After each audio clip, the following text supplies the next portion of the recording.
Hello, and welcome to episode 60 of Gamers of the Lost Spark podcast. I'm your surprise host, James Thomas, and joining me this week, it's the other Spark in the pod. He's okay with 4K, he's the Ultra in UHD, and everyone tunes in every week to hear his high dynamic range. It's Anthony Chesson. I want to put that on my LinkedIn profile. Hello, James. How you doing, sir? I'm not too bad. How are things your way? Yes, not too bad at all. Not too bad. For the UK listeners, we had a bank holiday this weekend. This nice 3-day weekend. It was nice. I think the US listeners, they've got that coming up this weekend, where they got Labor Day this weekend. So it's quite nice. There was something nice about kind of having that Monday. Saturday and Sunday did so much kind of DIY and moving my old consoles and comic books out of storage and into my house, which kind of makes me very happy because it means now they're not kind of all far away. They're all kind of in a storage. They're not in the storage unit anymore. They're kind of in my house, so I can kind of nip and play and read them anytime. But that was really cool. So I spent a lot of time on like Saturday and Sunday kind of taking those two from storage to the house. And then so Monday was just a day of rest. It was just a nice day of relaxing. Set up like a games room? Have you got a games room and a comic reading room for it all? Oh, that should be really good. At the moment, they're just in boxes in our kind of makeshift kind of staging area. We've almost recreated the storage area in our living room. So we've cleared the living room out at the moment because we're getting new sofas and stuff. So it's nice and clear. So I've got them in there. So I'm now I've already sorted them once, and they're all kind of bagged and boarded. And there's a box that says Batman. There's a box that says 2000 AD. That sort of stuff. So I've got all of those. So I just want to make sure they're all okay. Have a quick read, and then. But the thing that's really interesting me the most is my Sega Saturn and my Dreamcast. They're two that I've got a big bag of leads that I need, or a big box of leads that I need to unravel. That's going to be a game in itself. But they're the two that I really want to play this Sunday. I'm going to kind of spend some time just playing on those. Great. Have you got games in particular that you want to fish out, or is it just a trip down memory lane? It's a bit of a trip down memory lane. I want to play Virtual Tennis. I kind of want to play Crazy Taxi. A lot of Virtual Fighter games. I found my old Virtual Fighter stick, and also I found light guns as well. So I'm hoping I'm hoping they all work. and then B, I really kind of want to play. I think I've got Virtual Cop 1 and 2, and then there was another light gun game as well that I've got. So I've got that as well. That Confidential Mission, I think it was called. Okay. So I've got that as well. So I just want to play those. I did see in the boxes. I saw my old PlayStation 2, two GameCubes. You've got to have a spare. You've got to have a spare. One purple, one black. And I've got two Nintendo 64s. One of them is green. And one of them is like an emerald green N64. Nice. I think that's the colour my sister had as well. I swear, me, my brother and my sister all had different colour N64s at the time. I think I had the dark grey one, and then I moved away to university. And then my brother, I think he might have got an orange one. I could be forgetting wrong. And then when he moved out, my sister got a green one. So between us, we're quite multicoloured in the N64 era. I like that there was a house with 3 N64s. That just makes me happy. And that's what kind of like when I'll get on to what I've been playing this week. I've kind of been in a bit of a Nintendo kind of. I've been panging for a Nintendo, some Nintendo goodness. So I've been so I might even kind of get out one of those GameCubes or one of those N64s. I just kind of have a feeling that I'll just surround myself and I'll probably just play it'd be like a gaming tapas. I would just kind of taking little bits again. Oh, I'm just going to play this, and I'll have a quick go of everything. But that's definitely kind of what I want to get up to this weekend. So what about you? How was your bank holiday weekend? Yeah, it was quite good. I tried to I think last week we spoke of the Bake Off, and yes. I was a man of my word. I made some Jaffa cakes this weekend past, and it went all right. The actual it's quite simple at the end of the day. It's sponge, it's jelly, and it's chocolate. Mm-hmm. So the sponge and the jelly part turned all right, but the chocolate is far fiddlier than you think, I think, to put on top of it. The first batch I made was too hot, so when I put the chocolate on top, it melted the jelly. Right. So it just oozed out everywhere. And then the chocolate was too cold and it was hard to spread. So I was very happy for a first attempt. I think if we try and do... In fact, Ali is now cooking Jaffa cakes downstairs as we speak. So I'm hoping at the end of the podcast there will be at least a couple left for me to sample and see if she's learned from my trials at the weekend. Oh, nice. They looked good from the picture that you put on Twitter. I did actually have a note in my show notes, which was Jaffa cakes. So I wanted to know how your Jaffa cakes turned out. Yeah, you have the note Viennese whirls in for next. So over the weekend, I'm going to try Viennese whirls after seeing them on yesterday's show. Determined to try one every single week. They look very good. Did you enjoy the Bake Off last night? It was very good, wasn't it? I really enjoyed Biscuit Week. Yeah, I enjoy Biscuit Week, although I always... So the final challenge in last night's Biscuit Showdown was to create a biscuit scene. It was almost like a 3D scene that had to be at least a foot tall and incorporate 8 different standing parts. And... this is the bit I'm never a big fan of those ones because I think it tries to push them beyond a zone they're comfortable with. Because how many people in their home kitchen try and make a forest out of gingerbread, a house out of gingerbread? You might do it for like a youngster's birthday every now and again, but for me it's the most showy but not necessarily the best part of the Bake Off. I don't know what you think on that. Yeah, absolutely. For me, it's so tense. It was just so tense last night. So you're kind of enjoying yourself. I must admit, Mel did a really good job because she was on her own without Sue this week. She did an amazing job and was incredibly funny and had us kind of belly laughing. And then you get to that bit, and it all starts okay, and then they start to assemble, things start to crumble, and you just realise that the time, and then suddenly this program, as we were talking about last week, we'll have it's been Bake Off Watch now. As we were talking about last week, it's just so lovely. Suddenly it turns incredibly tense, and you do just feel so sorry for them when if they collapse, or as 2 of them did last night. Yeah, I've got mixed feelings. I think when they genuinely collapse out of, they've thought about how they're going to put the structures together, and if they collapse out of just sheer the bake's just not quite right, I feel very sorry for them. But when you see them trying to prop up walls with like spoons and trying to lean their elbow on one side to make sure it glues with the other, there's part of me that just is screaming at the telly. It's like, why did you not make this out of cardboard or something first to see if it could actually stand on its own? There's like several of us at work who are just like screaming the word structural integrity over and over again. Like, have a supporting wall, brace that, make sure that it can stand. There's just some very naive structures going on. And, yes.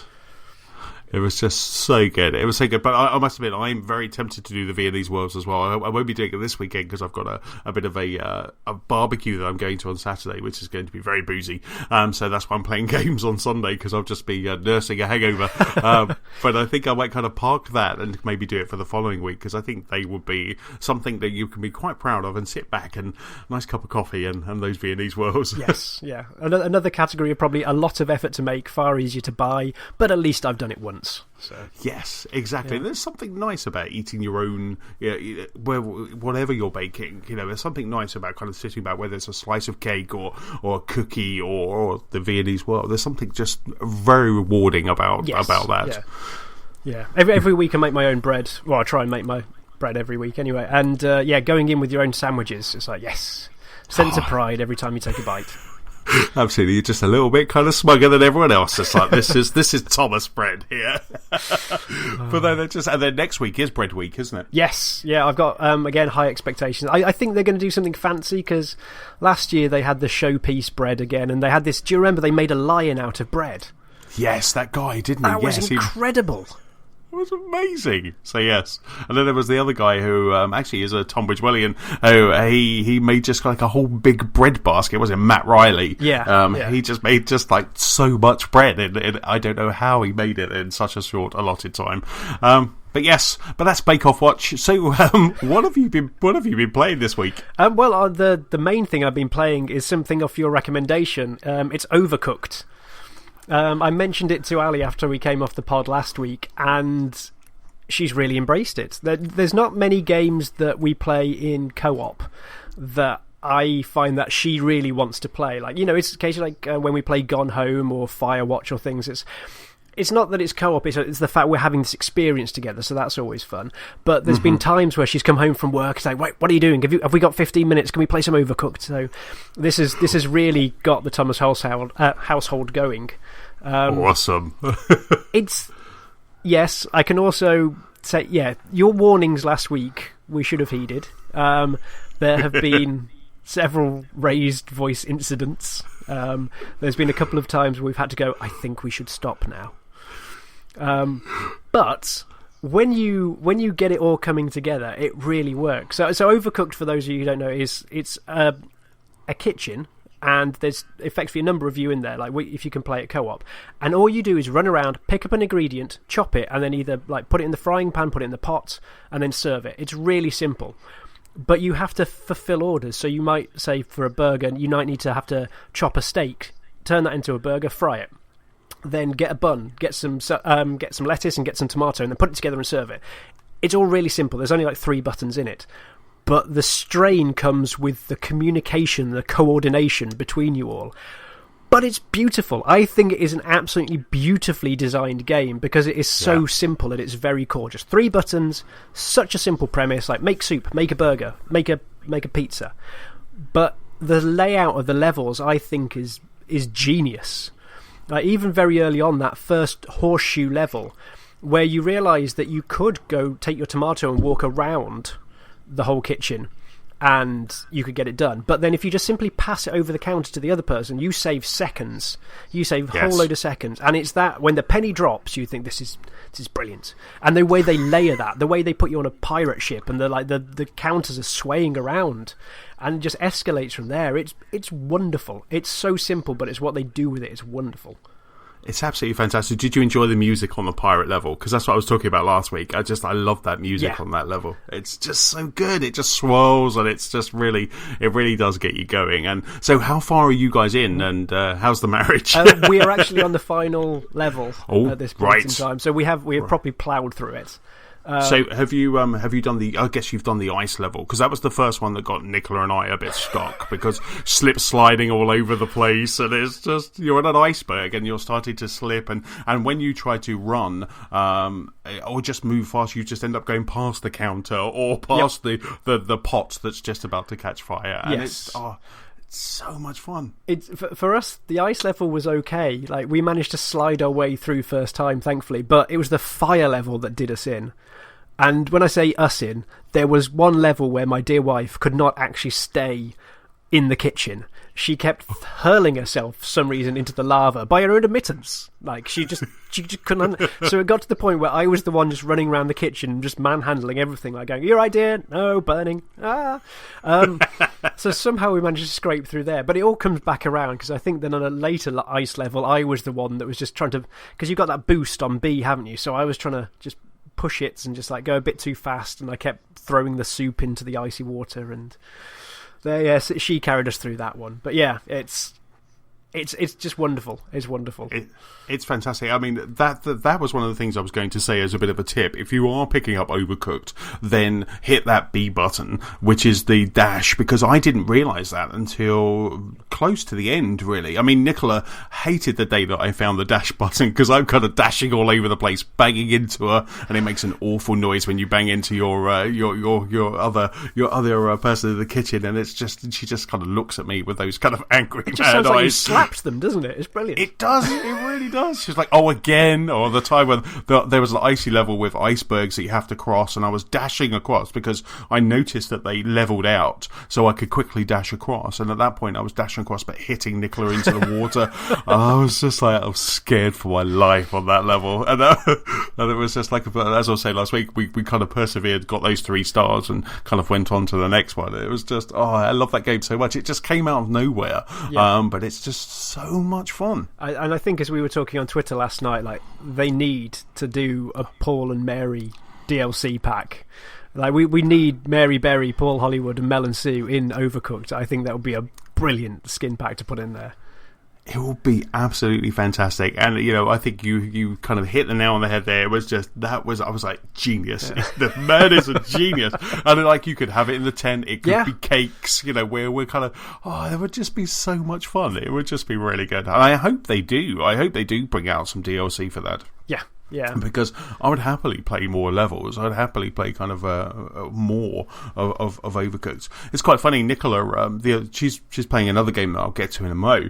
But I think she sat down on Monday and she was like, "I miss Overcooked," and I'm like, "You can play it again if you want on your own. Not with me. I don't want to play it with you ever again." But anyway, yeah, so you can play it again. And she was thinking about kind of going through the just starting a brand new game and getting 3 stars again. I think it's really hooked her. Yeah, I tried a bit of the single player, and in the single player you still have 2 chefs in the kitchen, but you can effectively tab between them.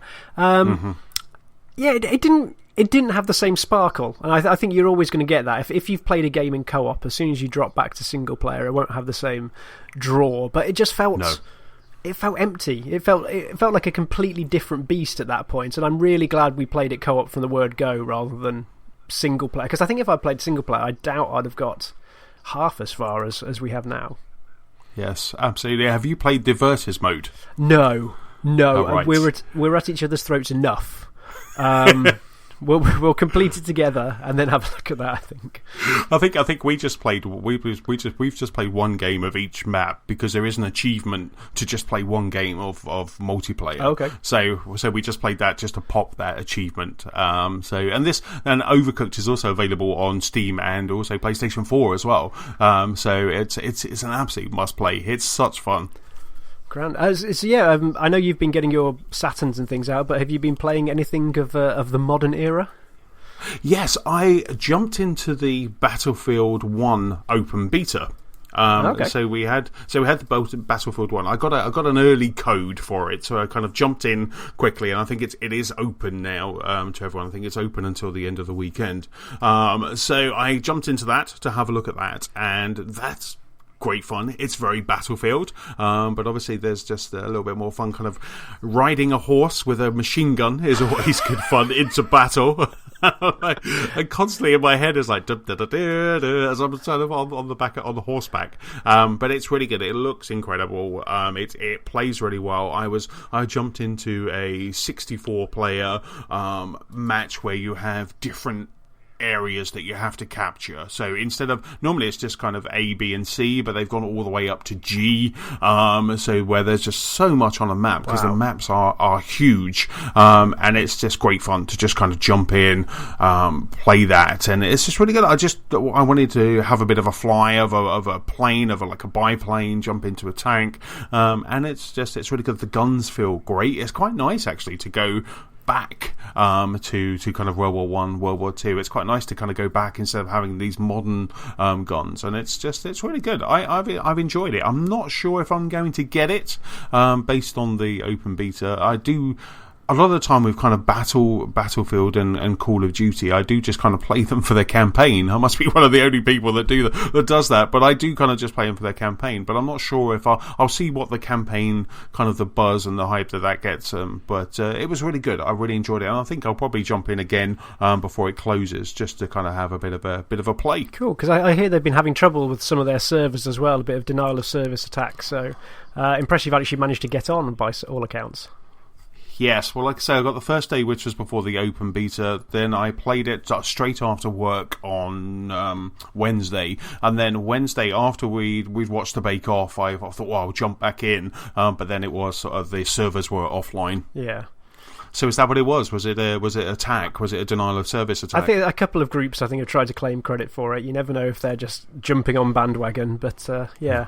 Right. Yeah, it's interesting because I enjoyed Battlefield 4 when it first came out, but they're always the kind of game that I probably play for a bit and then sort of get distracted by other things because I'm not a massive online shooter fan anymore. So I sort of the competitive nature just doesn't agree with me anymore. But I do love the fact that you can almost get lost in the mix at that point in time. You know, you can try and do your own objectives, and like if you got 2 or 3 people online, you can have your little mini squad operating in the greater whole going forward. Because I think we've had great fun in the past, like jumping on jeeps and all of us just charging off and trying to take over tanks and stuff. I'm sure the other 28 people on our team really appreciate us trying to take down tanks with nothing but pistols, but It's almost like the tiny living world I love just roaming around in, whereas I don't actually necessarily feel I'm contributing to it all the time. Well, absolutely. I mean, the great thing about this, that when I jumped in, was because you are 32 players per side, it does break you into groups. So you kind of jump in, and there's different groups. So groups of 5, I think there is. So you can then just join a group, and once that group is full, you then jump into the game. So which was quite nice. So it did what you guys would do. They probably were looking at your heat maps and your data, and they go, actually, that's a great idea. Let's group them into groups of 5. So I don't know if that was your community. They're the only people you communicate with, because I had headphones on but no one was talking, but it was really cool that you just kind of jumped in. So they were the people that showed on the map, they were the people that you could spawn into or spawn around, so that kind of side was quite cool. So but again, I just kind of think, yeah, that's great, but I do have Star Wars Battlefront, which I want to play more, and I have Overwatch, and those two things are really kind of scratching that itch for me. That's it, yeah. I think you said earlier, just before we started, you mentioned that Overwatch has got a free weekend, I think next weekend, isn't it? And it's like, that's the kind of thing it seems to need to compete with, because you get Titanfall 2 last weekend, it's Battlefield 1 this weekend, and it's like this is this constant stream of, hey guys, we're coming, guys, you play us.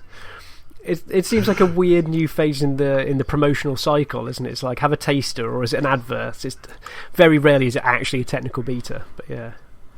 Yeah, absolutely. Yeah, though Overwatch is free from the 9th of September to the 12th of September. We'll remind you again next week, but it's the 9th of September to the 12th of September on Xbox One and also PlayStation 4. Very nice. So, what else have you been playing, sir? Well, I'm still dabbling with Pokemon Go, and I don't know whether you can actually say whether you're playing Pokemon Go or not, because it just seems to be quite incidental. The thing I like about Pokemon Go is that you can't just sit on your sofa and grind it like Candy Crush or so many other smartphone games. But I think I've exhausted the bounds of Nuneaton when it comes to how many Rattatas and Pidgeys and goddamn Goobats that you can actually catch. Because in the early days I was using it with my Fitbit effectively to go for a long walk and walk down the canal, then walk into town, go and get something to eat, and then come back. But yeah, there's nothing too exciting to catch around here anymore, especially because the tracking thing is broken. But we went down to London on Sunday. We went down with the family to go and see the Lion King musical, which is superb. Honestly, it's superb. If you get a chance, go and see it. But rather than getting sidetracked, I'll focus on the Pokemon. So going down to the big city is amazing for me, because you have more than, say, 3 Pokestops within a 12-mile radius. And the possibilities of I found a war turtle on the corner waiting to cross the road. I found a Seadra just at one of the underground stops, and I hatched a Pikachu just walking around town. We were trying to find somewhere to eat, and my mum was not amused when I came running over to show her the Pikachu. She was like, oh my god, you're like 7 again. But yeah, it was just going out into the big city, actually knowing that you could catch something interesting. Because I did the same in Cologne as well when we were out for Gamescom. The hotel was right next to the river. And so I caught Magikarp all week long. And I finally hatched my Gyarados that you need 100 Magikarp to catch. So yeah, going to big cities recently, I have actually actively been playing Pokemon Go. That's just fantastic. I mean, I'm the same. When I go to Manchester, which I go to Manchester and London, I work from home the rest of the week. Manchester and London kind of one day of the week, and that is it. It's my Pokemon Go time is walking to the station, or if I go grab a coffee at lunchtime while I'm working from home. As soon as I'm walking, Pokemon Go is out. But you're right. When you go into London or I go to Manchester, just the variation that suddenly is there, and it's superb. It is just I do want to. I do just want to get. I want to catch them all. I want to get all 250. I really It's kind of one of those things that spur me on. It was like Viva Pinata did exactly the same thing. I wanted to fill that book. I wanted to fill my index. So I wanted, and that I love that kind of game that just kind of spurs you on and kind of makes you kind of want to collect more of them. So yeah, no, I've definitely got my sights set on that 250. I'm a bit far off, but it's just such good fun stuff. Yeah, I think my only problem with it is because of the complete and utter random chance associated with it. Still, I still want to try and play it, but honestly, unless I'm going somewhere new and novel, I don't even open it out anymore. Because it's just that what you're going to find. If there was a bit more certainty about what you might discover. But the thing is, like, every time I try and think around this, it's hard to get down that path of making sure that Pokemon are available for everyone without then suddenly making like a Charmander nest somewhere only next to like power stations or something like that. But they need to do something, and I think when they try and eventually enable trading, that might help. But I still know like large swathes of people who don't have like specific batches of Pokemon and no way of doing it.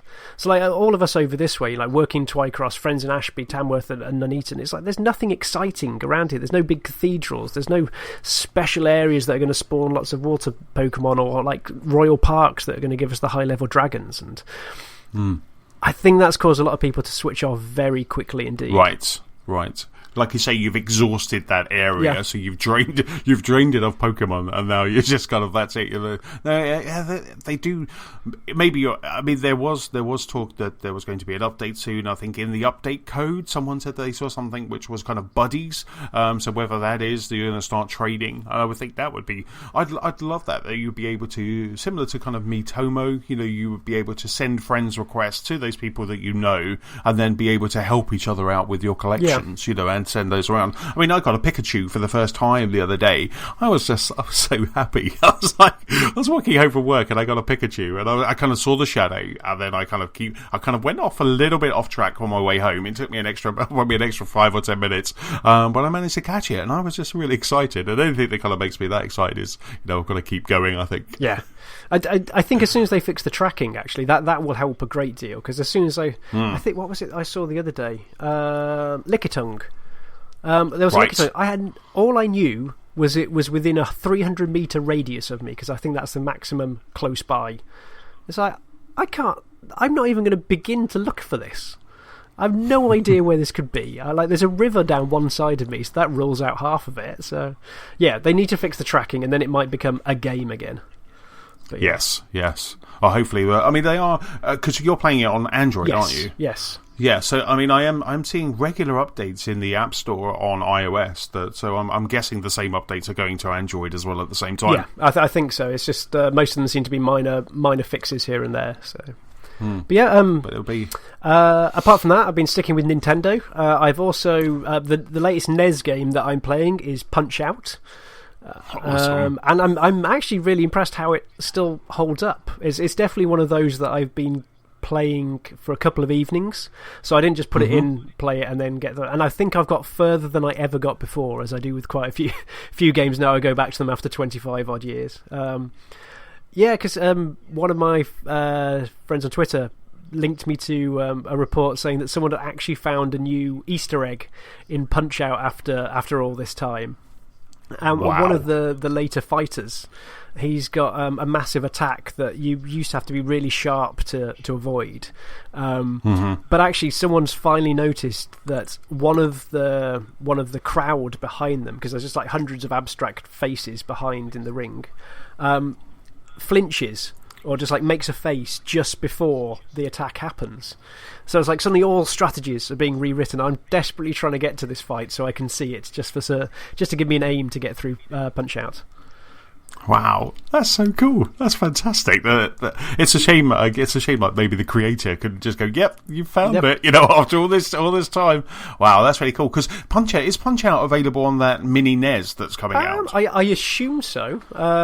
It would be an oversight if it didn't. I'm trying to remember what the mini NES was called. Mini NES games list. Let's just quickly hit up.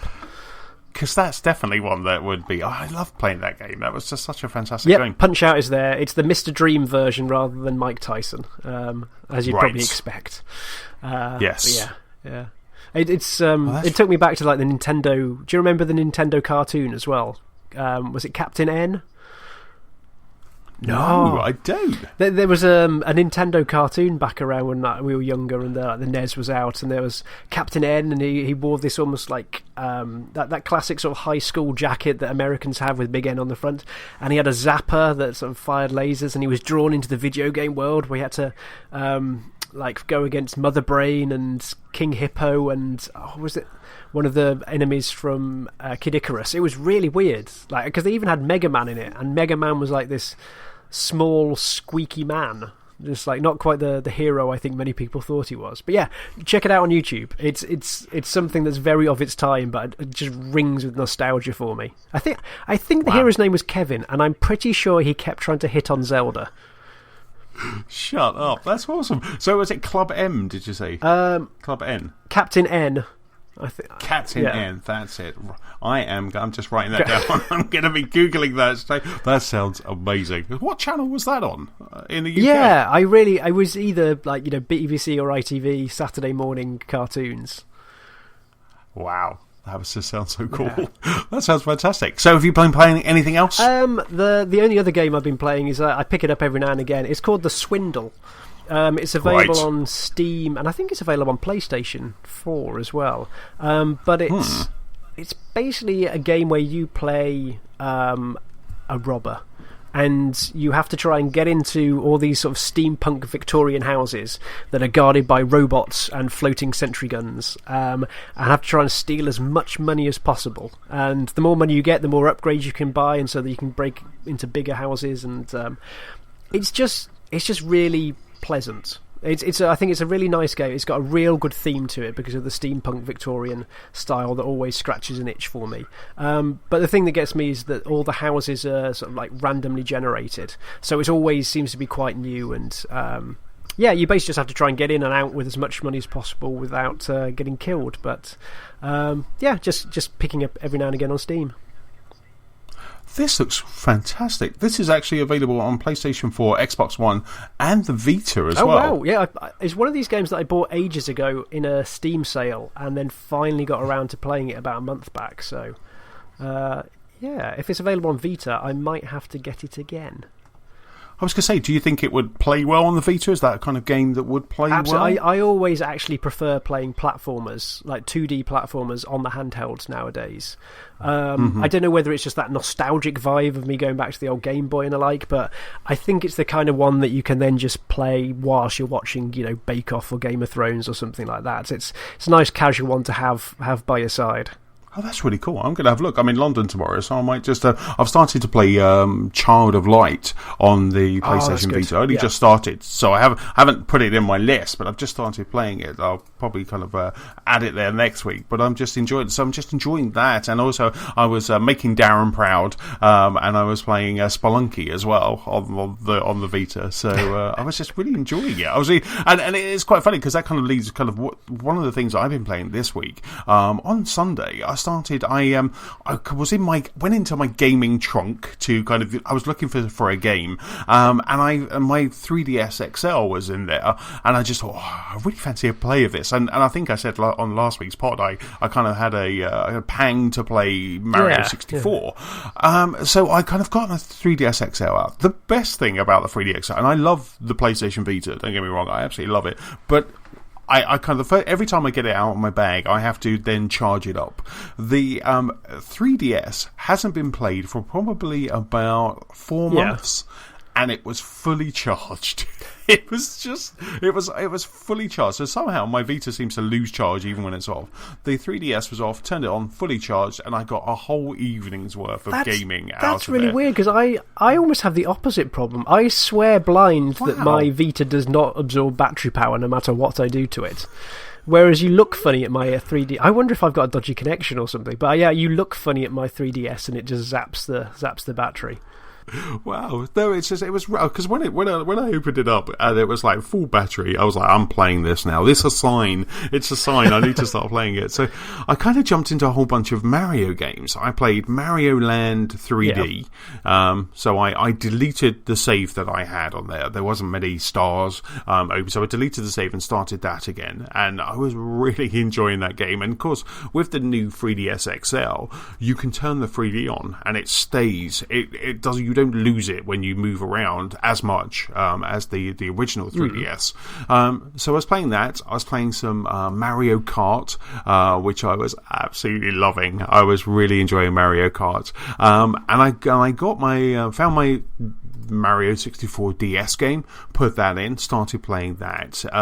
It's great. It looks terrible now. It looks like really grainy, and it kind of has letterbox on the sides of the screen as well. So that's definitely something that could probably do with a bit of a refresh. But again, I was just kind of I picked up from an old save that I'd had 150 stars, but I thought I'd just have a run around for a little bit. I just want to just kind of play around with this. So I jumped in as Luigi, because you can be different characters in the DS version.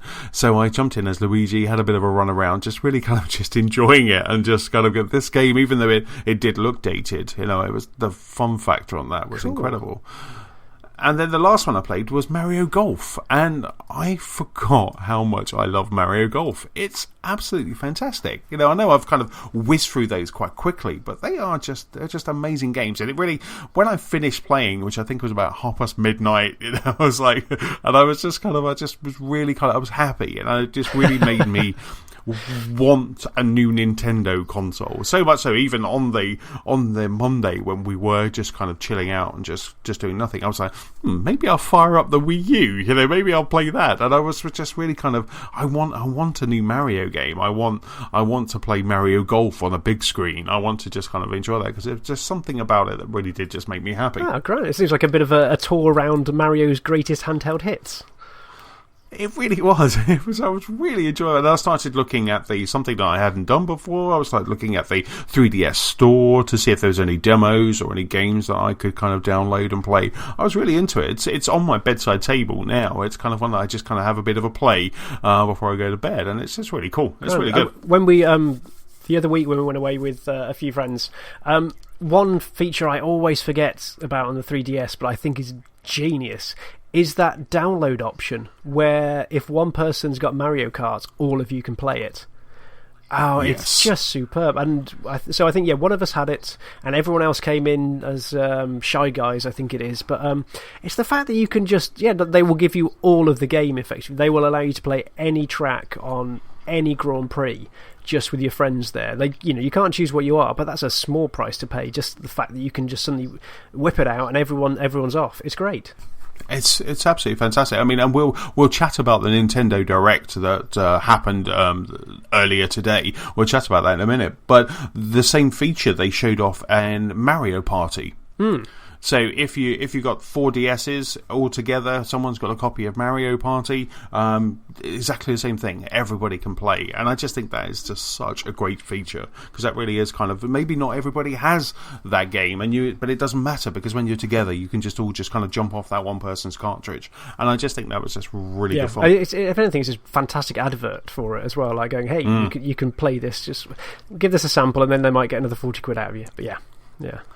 Yes, absolutely. So, have you been playing anything else? The only other couple of things, went round to a friend's for some board games on bank holiday as well. So we played a few here and there. Played something called Castle of Mad King Ludwig. Right. And it's like Tetris, but when you're building a house, a castle even. So you effectively have to bid on different rooms, and each of them has different powers and points and what have you. But you effectively get a jumble of rooms, and then you have to try and slot them together. It's like competitive jigsaw, which is one of my favourite categories of games.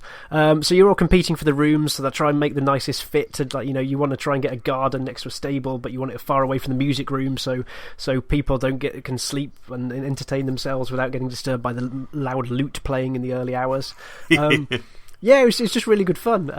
Just trying to come up with the perfect layout of castle whilst trying to make sure that you got an even more perfect one than everyone around you. Also played something called Quadropolis, which is a city building game where you're again competing for tiles to build cities and making sure that you've got high-rise buildings and they're far away from airports and things. Not airports, docks and things like that. Right. It's a couple of nice little sort of city building games, because I always love those. I always love when you actually try and play a board game and it's not just you're competing against other people, but you've almost got your own little infrastructure and your own little machine in front of you. So it doesn't actually necessarily matter whether you win or lose, because you're making something at that point. And there's so many games that we've been playing recently. There's a game called Archipelago that's based off of effectively... enslavement of indigenous population. So we'll brush over that part. But the whole game is you're effectively got everyone who's playing is against each other, but you all have to work together to make sure that the local population don't uprise and make you all lose. So you get this weird little system going where everyone is trying to, just like position themselves in the race to make sure they've got the most resources or the most ships and things like that. But you've also got to try and tread this balance about having to hand over resources to the local population to make sure like the natives are happy and you're paying them properly and what have you. Because if it goes all the other way, you will all lose. And we were playing that, and we were all saying like we were actually disappointed when like a couple of hours in the game finished, because we were all having such fun just trying to keep this ecosystem going. That's so cool. Yeah, it's the same with like Castles and Mad King, Ludwig and Quadropolis. You're just there happily building your own cities or your own castles, and then like the game almost seems like a secondary consideration by comparison. That just sounds really cool. I really like the sound of that. That's just...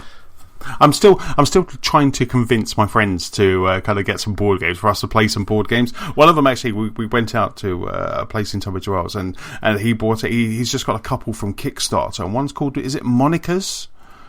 It's like a yes. Like a card-based game. I can remember. I can't think what it is. I think it's kind of very close to kind of charades, and as the levels go on, or as the rounds go on, you have to use less body parts. Yes, that's it. Yes, that's the one. And it's just like, so, because the only other game that we played is Cards Against Humanity, so it's kind of, we're trying to find something that's equally as silly as that. But the Castle of Mad King Ludwig and those ones, they sound really cool. I love the idea of those. I tell you what, if you like something that's silly, look up Cash and Guns. Right. So Cash and Guns comes in a box, and it's got 8 foam guns with it, and you all play as members of the mob, and you all sit around the table, and one of you's the Godfather, and in front of you there's loot. There could be like paintings and diamonds and cash, but the game is ridiculously simple because the Godfather counts down 3, 2, 1, and then everyone points their gun at someone else. And awesome. You could point them because they're beating you in the game. You could point at them because you have a real life grudge. You could point it, as I usually find, you could just keep pointing at the same person time and time again, as someone in the game is inevitably going to find funny. Except that you don't know whether the gun pointed at you has got a live bullet or a blank in it. And so it's a game of effectively chicken. There's 8 rounds, and you only have 3 live bullets. And it's this real psychological, fun, sort of like, it's just ridiculous. We've played this at work a few times in the lobby, and people just walk past going, "What on earth are you doing?" As there's 8 of us there, basically doing like Reservoir Dog style poses at each other. Oh, that's just so cool. Yeah, that just sounds fantastic. That is one of my favourites. Like starter. If you want a game for a group, that's a great one to go for. Right. I was in my local Waterstones the other day, and I was selling Nicola on is it Epidemic that you were talking about? Oh, Pandemic, yes. So I was selling on that, and she kind of quite liked the idea of that because she realised it wasn't a game where we were against each other, as you was explaining a couple of weeks ago. Yep. It wasn't a game where we were against each other. It was a game where we were kind of working together against the game. So she quite liked that. She thought that was quite cool. Cool. So I'm saying when we kind of put our living room back together, with the table will be back together, and I think we might kind of try and get a couple of these because it might be good fun. Grand. Well, when we meet up at EGX in a few weeks' time, I'm sure they've got a board game area there, so we'll have to meet up for something. Oh yeah, that would be so much fun. That would be really cool. And then the last thing that I've been playing, actually 2 things. One of them was I woke up ridiculously early on Bank Holiday Monday, and I was kind of... So I just got up and I went downstairs and I watched Final Fantasy, the movie Kingsglaive, which is the Final Fantasy 15 movie. It's almost kind of, it's set in the same world. It's got some great voice talent in it. It's got Lena Headey from Game of Thrones. It was okay. It was a good movie. Looked fantastic. It was one of those games where it was one of those movies, not a game. It was one of those movies where I just sat there and I was like, this is incredible. I want a Gears of War game. I want a Gears of War, a Halo movie, because it just looked incredible. The detail on the character models and the world was astonishing. You know, I mean, Final Fantasy is always good for hair and now they're all kind of moves and things, but this was just, I just sat there for like an hour and a half this movie was on for, and I just sat there just wowing at the actual kind of graphics. But then I realised that the story was okay, but it was I didn't feel too bad for paying $9.99. I think I did on whatever it was. I think it was Apple TV or something like that. So it was an okay movie. I might watch it again just to see if I was just wowing at the effects for too much and I didn't kind of take the story in. But it was very interesting. It made me, I must admit, if not Final Fantasy 15, but if like the remake of Final Fantasy 7, or if there was a Final Fantasy game that I could jump into, I would have bought it after watching that movie, because I was like, oh, this fantasy world, I'm really kind of quite into it. You know, I really kind of want to play something now. And I did end up, when I finished watching it, I fired up the Xbox and the PlayStation 4, and I was just looking through to see if there was something that I could play that was fitting that mood. Cool. It was very good. So like I say, it's Kingsglaive Final Fantasy 15 movie. Like I say, it will make its way very quickly to Netflix, I'm sure. So maybe wait for that.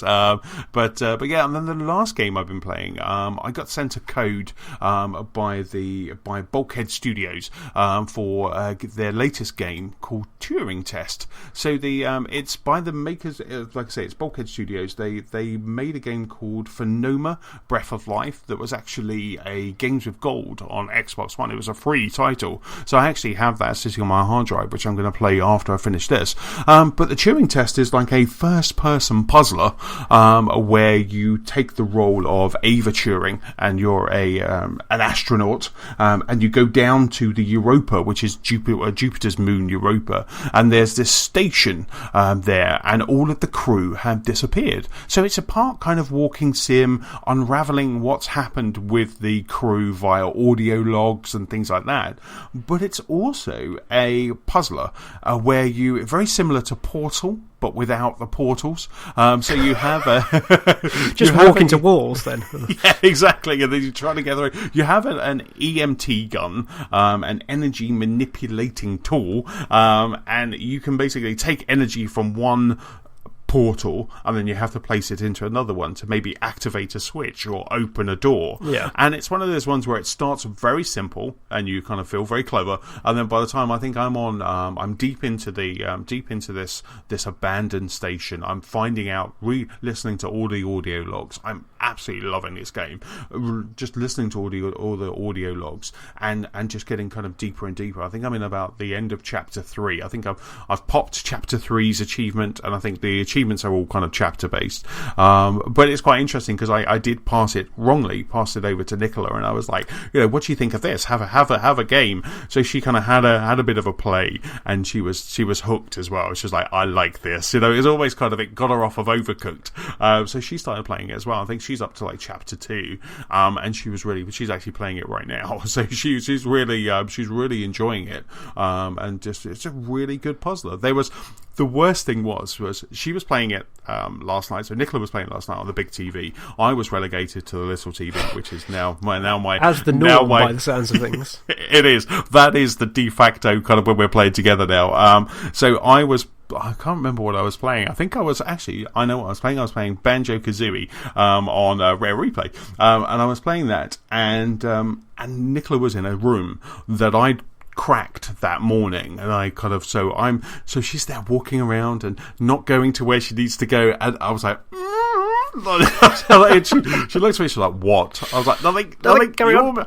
Nothing. I was like, do you want a hint? She went, I do not want a hint. Like this. It was like about 5 minutes, and she's still kind of just going past exactly where she needs to go, just missing it by a fraction and not seeing it. So I'm going, and then she just looked at me, she's like, what do I have to do next? So I just kind of told her what to do next, and she was like, you know, never give me a hint ever. So I think she's trying to this evening. I think she's trying to power past me, so I can't do that annoying. She'll be there making those noises behind you then. Yes, just go over there. But that's what she was like when we were playing The Witness. You know, it was like, no, you've got it wrong, because she was always kind of, her brain was a couple of steps in front of me. But that's a Turing test. It's now available. It's available on Steam. It's also available on Xbox One. And I'm absolutely loving it. It's a really good game. It's fantastic puzzler. I've seen it advertised quite a lot in the last few days as well, and it seems like a very stylish advert for it. But just the woman in her spacesuit with the helmet, just like staring into just the darkness behind her. But yeah, I just couldn't get a handle on what it was at that point in time, because it almost reminded me of the Swapper, like just that style that it was going for. Yes, but, yes. But it's, like I say, it's fantastic. You have that gun that allows you to manipulate. So you'll basically have a box on the wall, and it'll have a little glowing energy ball in the middle, and then your gun can store up to 3 of those. So you take it out of one, and then maybe you have to power it to get to the next area. And basically, what it is, it's just each chapter is a bunch of rooms with a test, with a Turing test, with a test in it. So you just have to keep doing it. I think it's about 5 or 6 per chapter. And you could just play the game just like that. But what I'm enjoying is when I get to the in between the 2 chapters, that's when I'm finding out about what's happened with the crew, because I'm deep into the story. I'm hooked on this game. But Nicola's like, I just want to do the tests. I just want to do it. And she's happy just to go through. It's very much kind of bringing back those Portal memories when we co-op that. And she's not really interested in what's happened to the crew. She wants to go for the test. But I'm just like, so I start trying to fill in the backstory, and then until I get the look, and then I go away. But it's just really good. I really like it. So there's been a couple of puzzles where this morning I was up at 5:30 and I was playing it for a little bit this morning, and I got to a point where I was like, this is hurting my head. It was too early, and then need coffee to function. Yes, indeed, I need more coffee to function.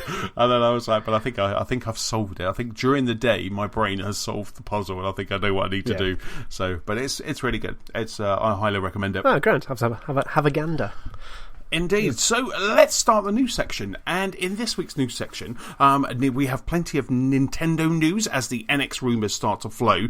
We have those new PlayStation Plus games for September, and lots of Xbox updates as we have news for about Halo, Forza, and also Gears of War. But James, the first piece of news, sir, is with you. Yeah, this is basically a glut of NX and Nintendo stuff. There's multiple tabs that I'm flicking through now. So the rumours on the NX continue to flow. And a couple of weeks ago, Eurogamer published information about how we thought the controller would work, because everyone's been talking about how it will be, you can put it into a base station, you can play it at home, or you could take it on the go and just play it on the bus. So it looks like from certain patents that we found out a while ago that there's effectively a screen, and on the side of the screen there was controllers. So it looked like a giant gamepad that you get for the Wii U.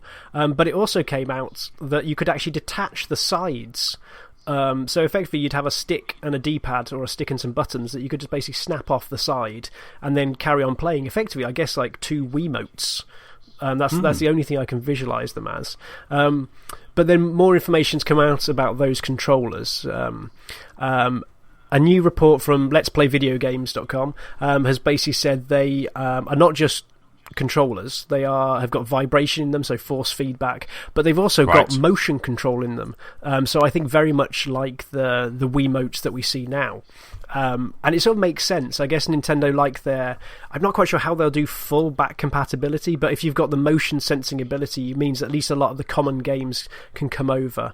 And especially things like Ubisoft's Just Dance, I guess, they'll be great to have the motion controlling elements. I'm sat here waggling my hands as if I'm doing Just Dance. It's a good job we're not on webcam. Yeah, so it seems like these controllers are far more fully featured than a lot of people initially gave them credit for, because effectively they could have just been SNES or NES pads, but it looks like they're throwing a lot of stuff into them. I love this idea. I mean, I know they're just rumours, so again, I'm kind of a bit like No Man's Sky. I'm trying to temper my expectation, but I do. I just love the idea of being able to take this portable device with me on the train, and then when I get home I just carry on the same game. It's the promise that we had with some and it does happen, things like Boy and His Blob on PlayStation Vita. You finish, you upload your save, and then you carry on going, and on the PlayStation 4, and that kind of worked really well. So I just love the idea about this. What do you think? Do you think this is something that interests you? Is it something that you're gonna... I think for me the best part about this is that I've I think I always choose select games on the 3DS and select games on the Wii U to play, because it seems like, you know, the whole company is tearing their attention between the two devices. So the most exciting prospect for me is that if this console is a standalone device that you can plug into your telly and then take with you in your bag, it's the fact that they won't have to split resources anymore. They will be making, you know, the Mario and Luigi game for your telly. They will be making the Mario 64 successor, effectively, for the handheld. There won't be this two class of games. There will just be one type of game that will, you know, will have a graphical boost when you're at home, or it will downgrade when you're away. But you will be playing exactly the same game, and no need to upload your saves at all. You will just be playing on the same device. But yeah, the ability to just see all those resources focused on one machine, one pure machine, I think is the most exciting aspect of all of this. Absolutely, yeah. I mean, again, we'll kind of chat a little bit about the Nintendo Direct, but, you know, one of the games that they showed off today was Yoshi's Woolly World, which looked like a downgraded version of the Wii U game, and that's kind of what got me thinking about how they would look, how you plug in your NX to your TV, and you get these lovely 1080p graphics, maybe, and then you can play this gorgeous game, which Nintendo with the Wii U have been locking 60 frames in a lot of their games, so you get this smooth looking game, and then when you take it away, you get, like you say, you just get this downgraded version, but it's the same game. And for me, that is something that I would absolutely love. And for those 2 trips that I mentioned earlier that I do a week, perfect. You know, that would then be, unfortunately, unless PlayStation can come out with something that's as close knit as that, when we have their Direct next week, that will be my go-to console. That will be the thing that's in my bag. Sony don't even acknowledge the Vita exists anymore, so I don't think this is not going to trouble them at that point. But I'm still hoping that we could. I mean, I love playing. I think you mentioned it last week. I love playing remote play on the PlayStation Vita. There's a few things that are a bit fiddly because it doesn't have that extra R2 and L2 buttons, but I really enjoy playing it. You know, there's some games like The Witness, Resogun, as you were saying. You know, there's some games. And I just thought it would be so good just to take those games with me. And, you know, imagine having Destiny with you, not maybe the full game, but just being able to do some of that hoarding, or, you know, No Man's Sky, just to be able to do some of that crafting while you're out and about. It would be perfect. Yeah. So I really hope that Nintendo do that. You know what? These patent rumors, they have some truth behind them, because I just think if they are, they could be really pulling something special out. That Nintendo magic really could be happening again. Yeah, and I think one of the other snippets that came out this week is that again, a source indicates that there is a share button on the console, which might not sound like a big thing considering you've got the share button on the DualShock and on the double tap of the gem on the Xbox One. You've got those features built into the platforms themselves. But considering how Nintendo usually are with YouTubers, like pulling down content left, right and centre, like being very strict about how even like professional publications handle their video assets, I think this is an interesting step in that direction, because if there is a willingness to have share as a platform level feature rather than hey, in Animal Crossing you can take a screenshot of your room, if it's that core to them, like, they might finally be getting an understanding of how this generation, how this era is working for, you know, streaming and sharing game experiences. Absolutely. And I also heard this week that anyone who's kind of maybe listened to Major Nelson radio for ages would have recognised a name that popped up in connection with Pokemon, but I guess Nintendo as well, which was Eric Newstetter, or E on Xbox as he was known, and he's actually he's joined Pokemon. He's joined, am I right in thinking that Pokemon and Nintendo, they are the similar thing? They're the same thing? So Nintendo own, I think it's like 30% of the Pokemon company, but they effectively own the brand. I'm not 100% sure the ins and outs, but I almost think of it like a Disney-Pixar relationship. Right. But he's there. This is a guy who you can't say single-handedly, but this is the guy who kind of brought us and custodian and looked after Xbox Live. He was the manager in charge of Xbox Live when Xbox Live went from as he's kind of Xbox Live tag E. He was, I believe, one of the first, or if the first gamer tag to go onto Xbox Live. So this is a guy who has built it and nurtured Xbox Live, is now joining a Nintendo family. This again, along with this share button, it kind of, all of the noise is, it's like, I mean, for me, the Wii U, it's got some cracking games, but it's a bit of a letdown for me. Even though I've spent a load of time playing Mario and Yoshi's Woolly World and stuff, it's just, it didn't really hit that spot for me. But all of these, it's like the Mario stars are aligning, and we could be getting something really special from Nintendo. Yeah, actually, a nice segue, because the final bit of the NX bucket that I've put together is the fact that Reggie says Nintendo need to do better on the NX, because he cites the fact that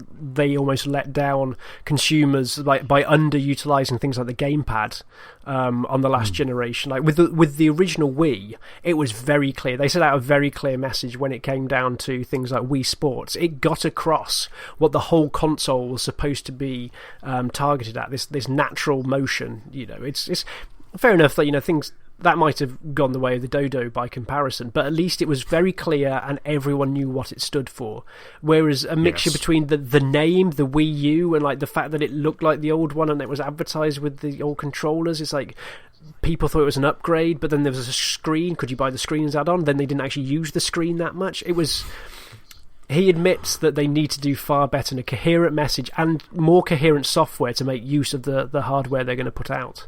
Yes, absolutely. And it's probably back to what you were talking about earlier, where you have that one team focusing on Mario, and that's going to help that as well. This is, again, it just sounds so great that we have, maybe we've got that Nintendo back. Maybe they have learned from their mistakes. Some they've made money, but maybe they haven't made enough money, so that's really spurring them. Or it could just be, as Reggie was saying, they feel like they've let their fans down. I mean, if you looked on social media, or if you looked on websites, you would be able to see that there is this kind of excitement for the NX, but also this trepidation that people are thinking, will it be another Wii U? And they're slightly worried by it, where like with a PlayStation Neo or an Xbox Scorpio, you know what you're getting. You're getting this firm thing, and you're happy with the choice. But with Nintendo, a lot of people are kind of still sitting on the fence. I mean, if the NX is that, if it's a console that I can take on the go, I'm day one for me. If it has a Mario and a Zelda game, I'm day one. There's so many kind of variables that makes me day one into that. Basically, if it launches, it's a day one. Yes, if it's called Nintendo something, then it's day one. But like I say, like just from firing up my DS and playing those games, they made me happy. Yeah. That's the game, and I really, really enjoyed it. And again, I might just be on a bit of a Nintendo fuzz at the moment. I'm just kind of, I love Nintendo. But the thing is, I am more than happy. When I tell other people whether they should get on consoles or not, I say, are there 3 games already out that you want? That's when people who are not necessarily like the hardcore, I hate that one. The early adopters. Early adopters will buy anything, but everyone with a modicum of common sense, I say, wait for there's 3 games. But with Nintendo, I know there will be 3 games. It will probably be the age-old, Zelda, Mario, and Mario Kart. But hey, I might complain about them reselling me the same game over and over again, but golly darn it, they actually make me happy every time I give them money for those. Yeah, absolutely. I mean, one of the games I would love a console version of Animal Crossing, or an NX version of Animal Crossing. But like you say, if that was the launch lineup, those 3 games that you just said, that would be it for me. I would be happy. And even if it was like, we're giving you Mario now, we're giving you Zelda in, or we're giving you Zelda now, we give you Mario in a couple of months' time. And again, from the Nintendo Direct, and we can probably just kind of segue into that. But in the Nintendo Direct today, they did go go through a timeline. They had a timeline graphic which was saying, right now you can get this, in October you can get this. They were very much like, this is what you're getting in those months. So maybe we are going to see that. Maybe part of Reggie's message has started to trickle into the Nintendo Direct today, and they are actually going to give us a little bit more kind of, so we know what's coming, a little bit more idea and a little bit more kind of focus. Yeah. And I was skipping back to what you were saying about Yoshi's Woolly World coming to the 3DS. So it's not just Yoshi's Woolly World coming to the 3DS. There's also a version of Super Mario Maker coming to the 3DS, and what looked like what was it, Mario Sports Superstars, but again it looked like cut down versions of the Mario games that you see on the Wii U. So three new games coming for the 3DS, so Mario Maker, Yoshi's Woolly World and Mario Sports Superstars. But there was part of me that was almost going, like, are they trying to slim down their engine to see if it can cope? Like, this is one game on this one, and as you mentioned earlier, like, is this the same game on a handheld system? There's part of me going, is the fact there's three of them that come out in one quick burst, or rather announced in one quick burst, is this a sign that they're already scaling behind the scenes to make sure that their different engines can cope with the high spec and the low spec? Yes, no, that's genius. No, absolutely, because as you say, Mario Sports Superstars, which is coming out spring 2017, it's Mario Golf, it's Mario Tennis, both of those are already out on the Wii U, and there was also, I think there was football as well, wasn't there? There was Mario Football. So yeah, you're right. Those games already exist there. They look the same. I mean, the Mario Tennis looked very good on those screenshots. So maybe they are. Maybe that's exactly what they're trying, and then to see how it goes and what the reception's like. So the thing for me though this summer round is, sadly, I really enjoyed Super Mario Maker. I don't think I dove quite as deep into it as many people that I know did, because there's a couple of fantastic people. One of the designers, Chris, he created some fantastic levels on it, but the beauty of that for me was the fact that I could see his levels. But with the 3DS version of Super Mario Maker, you won't be able to upload your courses online. You'll only be able to share with people locally, which I think is a huge missed opportunity. This takes Super Mario Maker and merely makes it an average level editor at that point in time. Right. The joy for me was seeing other people play my game, be it friends or be it randoms when it got dropped into like the 100 Mario Challenge or something like that. It was getting that sort of slight feedback where you saw where people died on your level. It was getting people commenting on your level. It was almost like a social network for your creations. And they've just neutered it as far as I'm concerned. And what someone else is like, oh, maybe it's like a sketch pad. It's like, no. As far as I'm concerned, I've got a sketch pad and I've already paid a lot of money for it. I'm not having a secondary one that is effectively just a doodle thing for the bus. Because if you think about it, with the DS, you have the ability of making, you could, like you say, you're on the train going down to London, you could sit there and you could just make an amazing level. To be able to upload that, not only for the DS, but also for the Wii U as well. So again, the upscaling to the Wii U, that is a huge opportunity. And the worst thing is that the 3DS version does actually download ones from the Wii U. They say there's a caveat of saying it doesn't download all of them. I didn't look into which ones it didn't. I know there must be some technical limitation. But the fact you can download and play them almost indicates that you should be able to upload and play them, because there's nothing to stop the Wii U playing with your assets, because it can do more. So there must be a technical limitation somewhere, but the mind boggles at the messaging. Yes. Oh, so I'm actually quite upset by that. I didn't think I was, because I enjoyed Super Mario Maker, but I think, as we said, like, platformers for me are on the handheld, and so like they were so close to giving me something I wanted here. They were just so close. I mean, other stuff that they were talking about in the Nintendo Direct was Pikmin coming to the 3DS. So Pikmin Untitled coming in 2017, and yeah, I think it will catch on. This was looked really good, and one of the fantastic things about it was using both screens on the 3DS, which was just really cool. So if you had a higher level that you needed to throw your Pikmin at, you could just look at the top screen and you could throw them from screen to screen, and I just looked really good. I'm same as you. I've loved Pikmin since it came out, and I was like, "What's this? What's this strange game?" And then I was hooked. ever since, and even the Wii U version as well is really good. And yeah, though it looked really good. I was just ashamed though. I was like, "Yo, this is great, and then they were 2017, and I was like, "Oh, I'll be playing my NX by then, hopefully." So like, can this come out on the NX as well? Yeah, I even like the Pikmin version that was on the Nintendo Land. There was something quite cute about those sort of clockwork variations of it all. Yeah, I'm not quite sure how I feel about it being a 2D game. I guess it can control far more like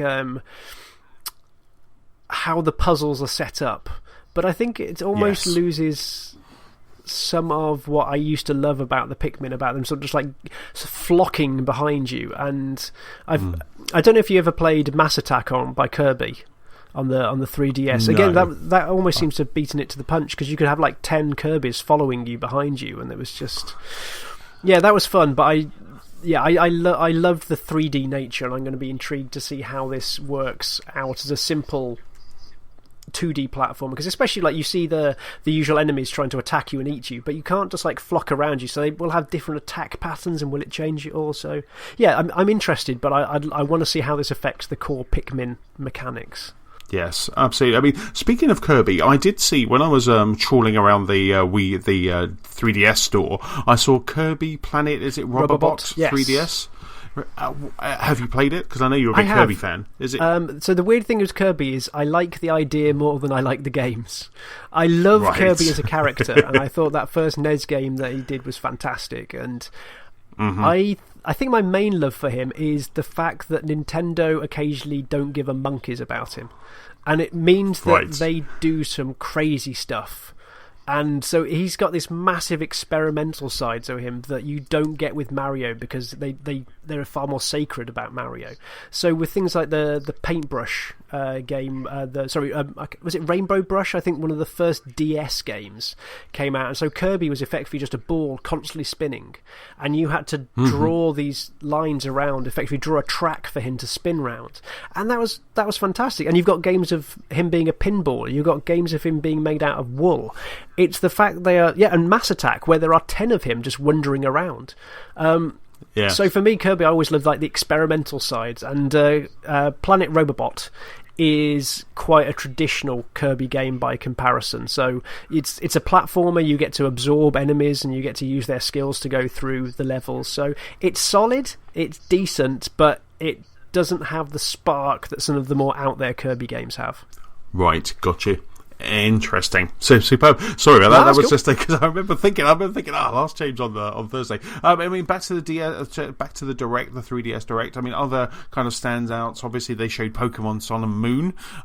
So they showed that. Mario Party Star Rush, which I was talking about earlier, which has the ability to just join up for 3DSs.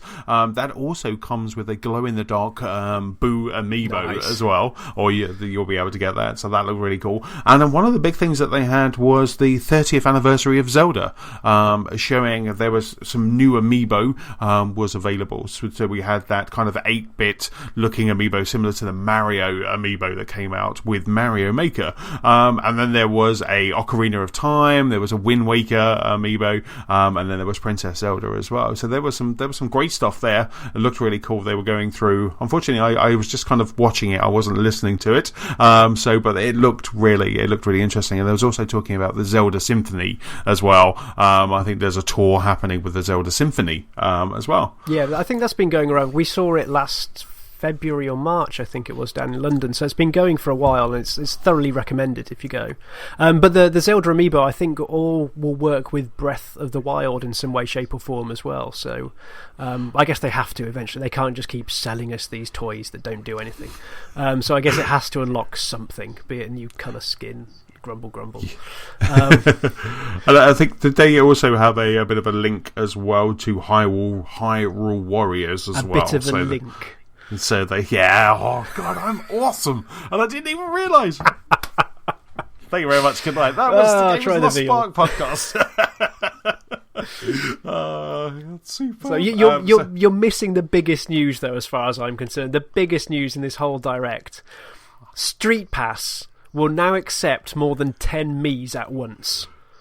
Yes. This is for anyone who's ever taken their 3DS and tried to Street Pass at a convention, a gaming conference, anything that actually has more than 10 people there.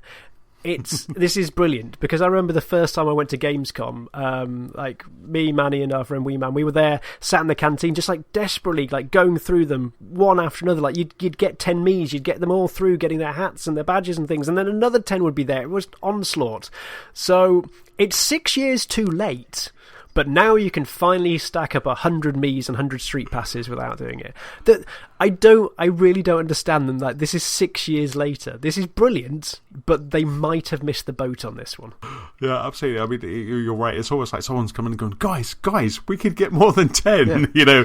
But the good thing about it does also, there's an update, isn't there, which comes with 5 new mini-games, which is Street Pass Slot Racer, Street Pass Trader, Street Pass Chef, sounds a bit like Overcooked, Street Pass Explorers, and Street Pass Ninja, which is definitely one I want to check out. I still say the only game for me is trying to complete countries.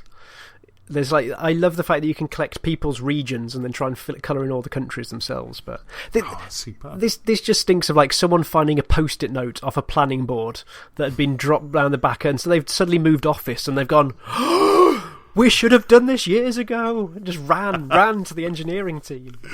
Just hiding it from the scrum board, going, don't need to see that at all. But that's just and then I think the only other thing that will probably interest you as well, James, which was the Animal Crossing update. Yes. So there's going to be an update to Animal Crossing as well. So a couple of years after that game's come out. This one was only 4 years later, so they're practically on the ball by comparison of Street Pass.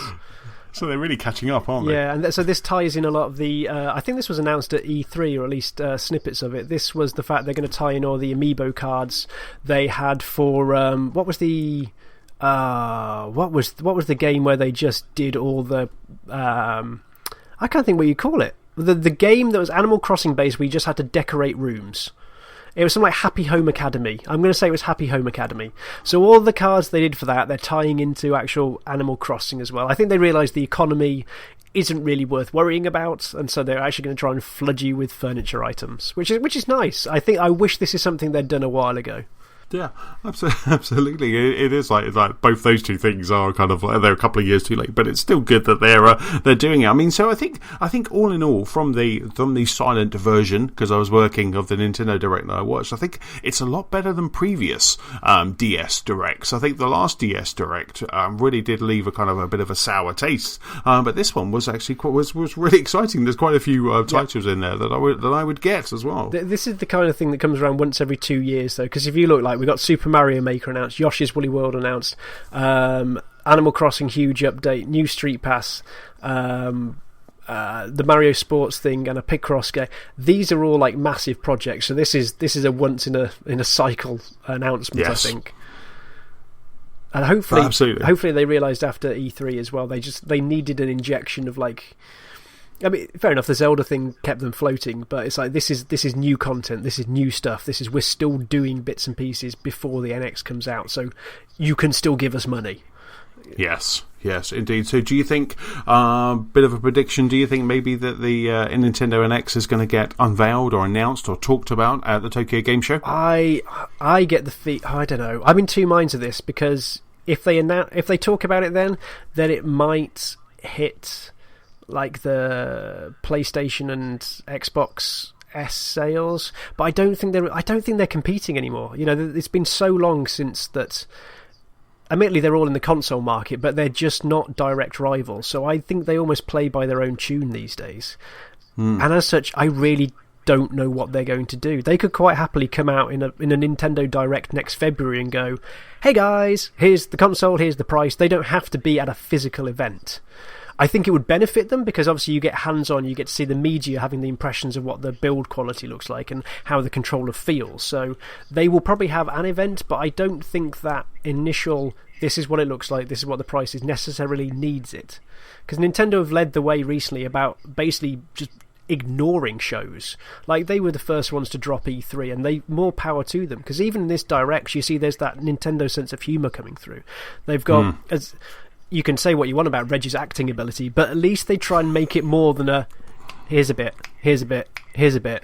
They actually try and make it amusing, or at least friendly to watch. Yeah, absolutely. I mean, the Tokyo Game Show, I think it's the 17th of September. Okay. It's definitely around that time, so it's very close. But no, these Nintendo Directs, I enjoy them just for that. We had a couple of directs ago when they were doing Star Fox. Oh, yes. That was fantastic. That was really cool when we had all of the Nintendo executives as Muppets, basically, starting that, and it was really good. So I'm all for these, and like I say, it's just nice. It's quite uplifting to see and hear about a Nintendo that actually kind of doesn't just fill me with dread.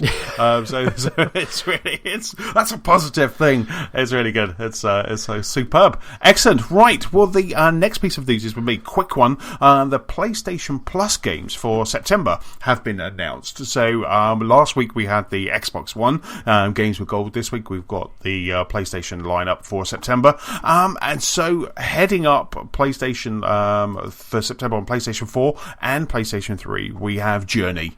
So that fantastic game that probably everybody's played, and if you haven't, it's now free. So you've really got to play it.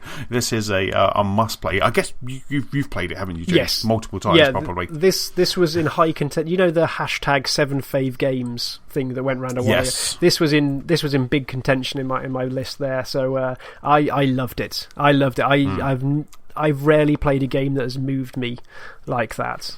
So I must have missed this, so I'm just absolutely really happy this is coming out, because I definitely had it on PS3, but I don't know if I was in the bit where I upgraded to PS4, so I'll be nabbing this one. Yeah, absolutely. I've played it now on PlayStation 3 and PlayStation 4, and I really enjoyed that, because it's only a couple of hours long. Yeah. And you can so I played it in one go on the PlayStation 4, and I just absolutely loved it. On the big TV, headphones on, it was just a joy to play again. So we've got Journey. All of these games will be available to download from the 6th of September. So Journey's on PlayStation 3 and PlayStation 4. We've got Lords of the Fallen, which is a fantasy epic. Kind of a bit of a I would like to say kind of a dumbed-down Dark Souls, but maybe a more accessible kind of Dark Souls. And this was also free on Xbox a while back. So it's it's a free game, so it's worth a play. Over on PlayStation 3, we have Prince of Persia: The Forgotten Sands, and we have Datura as well on the PlayStation 3.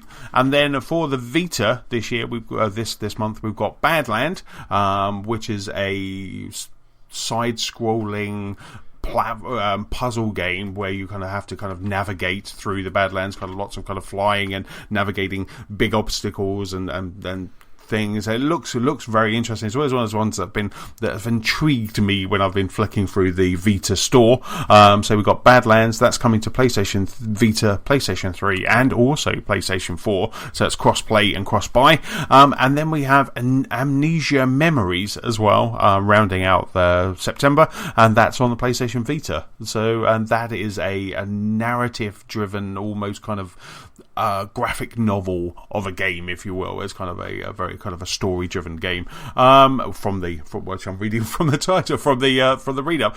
So that's kind of PlayStation Plus, and I think that's quite a nice little batch of games this month. Yeah.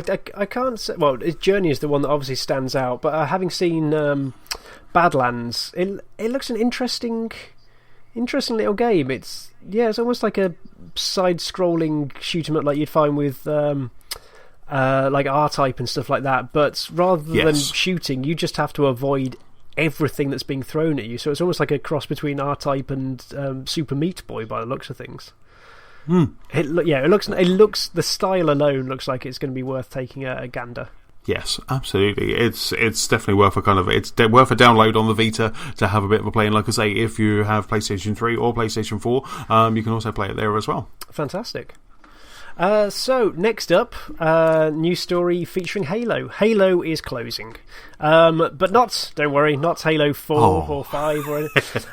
It's Halo Online. Now, I think this was around in the news ages ago, but I think it went very dark very quickly, because there was a free-to-play online Halo game that launched in Russia, and I think it only ever entered like the alpha phase or so. But yeah, sadly that is now closing, and I can only assume that's whether it was a tech test, whether it didn't get enough money, get enough interest, but Master Chief is no longer free to play. Which, equally, I don't know whether this is to coincide with the fact that Halo 5 Forge is launching in September as well. So, whilst one PC experience for Master Chief closes, another one opens. That's just so cool. I saw the headline. I saw kind of Halo 5 on PC soon, and I missed out the Forge bit. I think the website that I was looking at, I think they were cheeky because they did do that. It was like, have Halo 5 coming to PC. Yes. And then when you clicked on it, they baited me, and I did it. When you clicked on it, they were like, it's Forge. But this is really good. It was similar to what we were talking about with Mario Maker. So have they started going into the specifics? Can you take your creations from PC and play them on the Xbox One? Yeah, I think they've actually looks like they're doing as much as they can do, because I can almost understand, and again, I don't know anything about behind the scenes here, I can understand why they might be trying it just with Forge, because if you think Halo came out a while ago, so it's not necessarily worth re-releasing a product that effectively its window has been and gone. Better concentrate on the new PC games of like Gears and the like. But actually releasing Forge allows you to get the creation tools possibly onto a system that's better defined for it, because it's got PC and mouse, keyboard and mouse support, so you might be able to fine-tune those creations, whereas a controller would be comparatively clunky. I know it's got lots of fine controls, but it's far easier to construct things, I think, with a mouse. But you've also got like 4K support. You can host and play custom matches as well. You can have up to 16 players. So it sounds like they're not gimping the version. It's actually it's a really good version of Forge, but even better, they're updating Halo so that you can share the creations between the PC and Xbox One. So yeah, you can create and fine-tune and tweak as you want on the PC, then ship it over to your friends on the console, and away you go. So the fact it's intercompatible, I think this is superb. That's just fantastic, and as you say, the PC is the perfect spot for that, because you do have that rather than fiddling around with a controller. And sometimes when I look at some of the Forge levels that I see, I'm like, how did you build that with a controller? It is just, it befuddles my brain. So seeing that, now on PC with keyboard and mouse, we're going to see some amazing creations coming out of that. Yeah, and it's been a while since kind of one of those things. Sorry, go on. No, I was going to say, it's one of those things where you would probably just go, I just want a PC playlist because they're going to be better maps. Yeah, when was this created? I'm only going to play PCs. I'm a snob now with this one. So. Yeah. But I can remember going through, like, Halo 3 was the pinpoint of where I was really into things like Forge, and, when we used to have the Halo Paloozas, we used to try and create just some crazy stuff, or even just good levels, solid good levels, but also you just start experimenting with how many things you could get explode at a great height. And so I haven't been in Forge for a while, but you still see things like there was someone recreated Sea of Thieves ship battle in Forge. There's this pod racer scene from Star Wars Episode 1 in Forge. It's where a load of the different game modes, like what's it called, Griffball, came from as well. The creation possibilities, I think, are superb, and it just allows you to customize your game so much more. I think it sets itself apart in that aspect from the likes of Call of Duty and Battlefield. No, absolutely. I mean, like I say, I've seen some incredible levels. I want to try and find that Sea of Thieves one. That sounds really good. That sounds awesome. I've seen Mario levels. I saw the other day that there was someone who had recreated the entrance level to Mario 64 in Forge, and that looks stunning. But then seeing lots of little Master Chiefs running around in it just kind of really made me chuckle. I was like, I want to find that. I want to find that Forge match and play that, because that just sounds like so much fun. But I think going back to the Halo Online one as well, I think it almost makes more sense as well that this is the direction that Halo is probably going on PC. It's not the free-to-play like Quake Wars and stuff like that. It's Halo should probably be more about that fun side rather than trying to create this free-to-pay, buy more skins shooter. Yes. So it's almost like the Halo Online was a nice experiment, but they realised where the core was.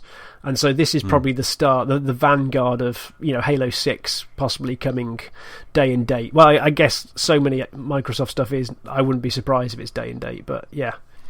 Absolutely. I mean, starting in a couple of weeks' time, we have that start of that Play Anywhere titles where we have Recore is a Play Anywhere. Forza Horizon is a Play Anywhere. Where I don't know if, because with Quantum Break, I bought the Xbox version, and then I was sent a download code for the PC. So I don't know if that's how it's going to be, or whether the updates they've done since Quantum Break, it would just be a case of you because you have Forza Horizon 3 in your library, when you go to the PC, you can then download the PC version. That would kind of make more sense, rather than these additional codes that they're giving people. So, as I understand it, I thought it'd just be one code. I think the Quantum Break stuff came out so early that it didn't quite adhere to the same thing. Because I think, effectively, to all intents and purposes, the way I always like to gauge it is achievements. Are you unlocking the same achievements on the same thing, or is it a different set of achievements? Yes. Because like back on when Viva Pinata came out on the PC, you could get achievements, but it was a different batch. And I think nowadays it'll be like, it's the same title ID, same achievement, so it should just be one key and it unlocks on both of them. Otherwise, it's a logistical nightmare for someone. Someone's got a massive spreadsheet somewhere for like Gears of War or something. Have they downloaded? Oh no, right, we'll have to email them this one. It's like millions of lines long at this point. Well, absolutely. I mean, and that was it with Quantum Break. People were just kind of on Twitter. They would say, "Where's my code?" You were seeing constant. So it was probably just such an ache for whoever it was on Xbox. Who was just. I think even Phil Spencer tweeted out saying, "We are getting to those codes. If you've bought the Xbox version, just play there. We'll get to you on PC soon."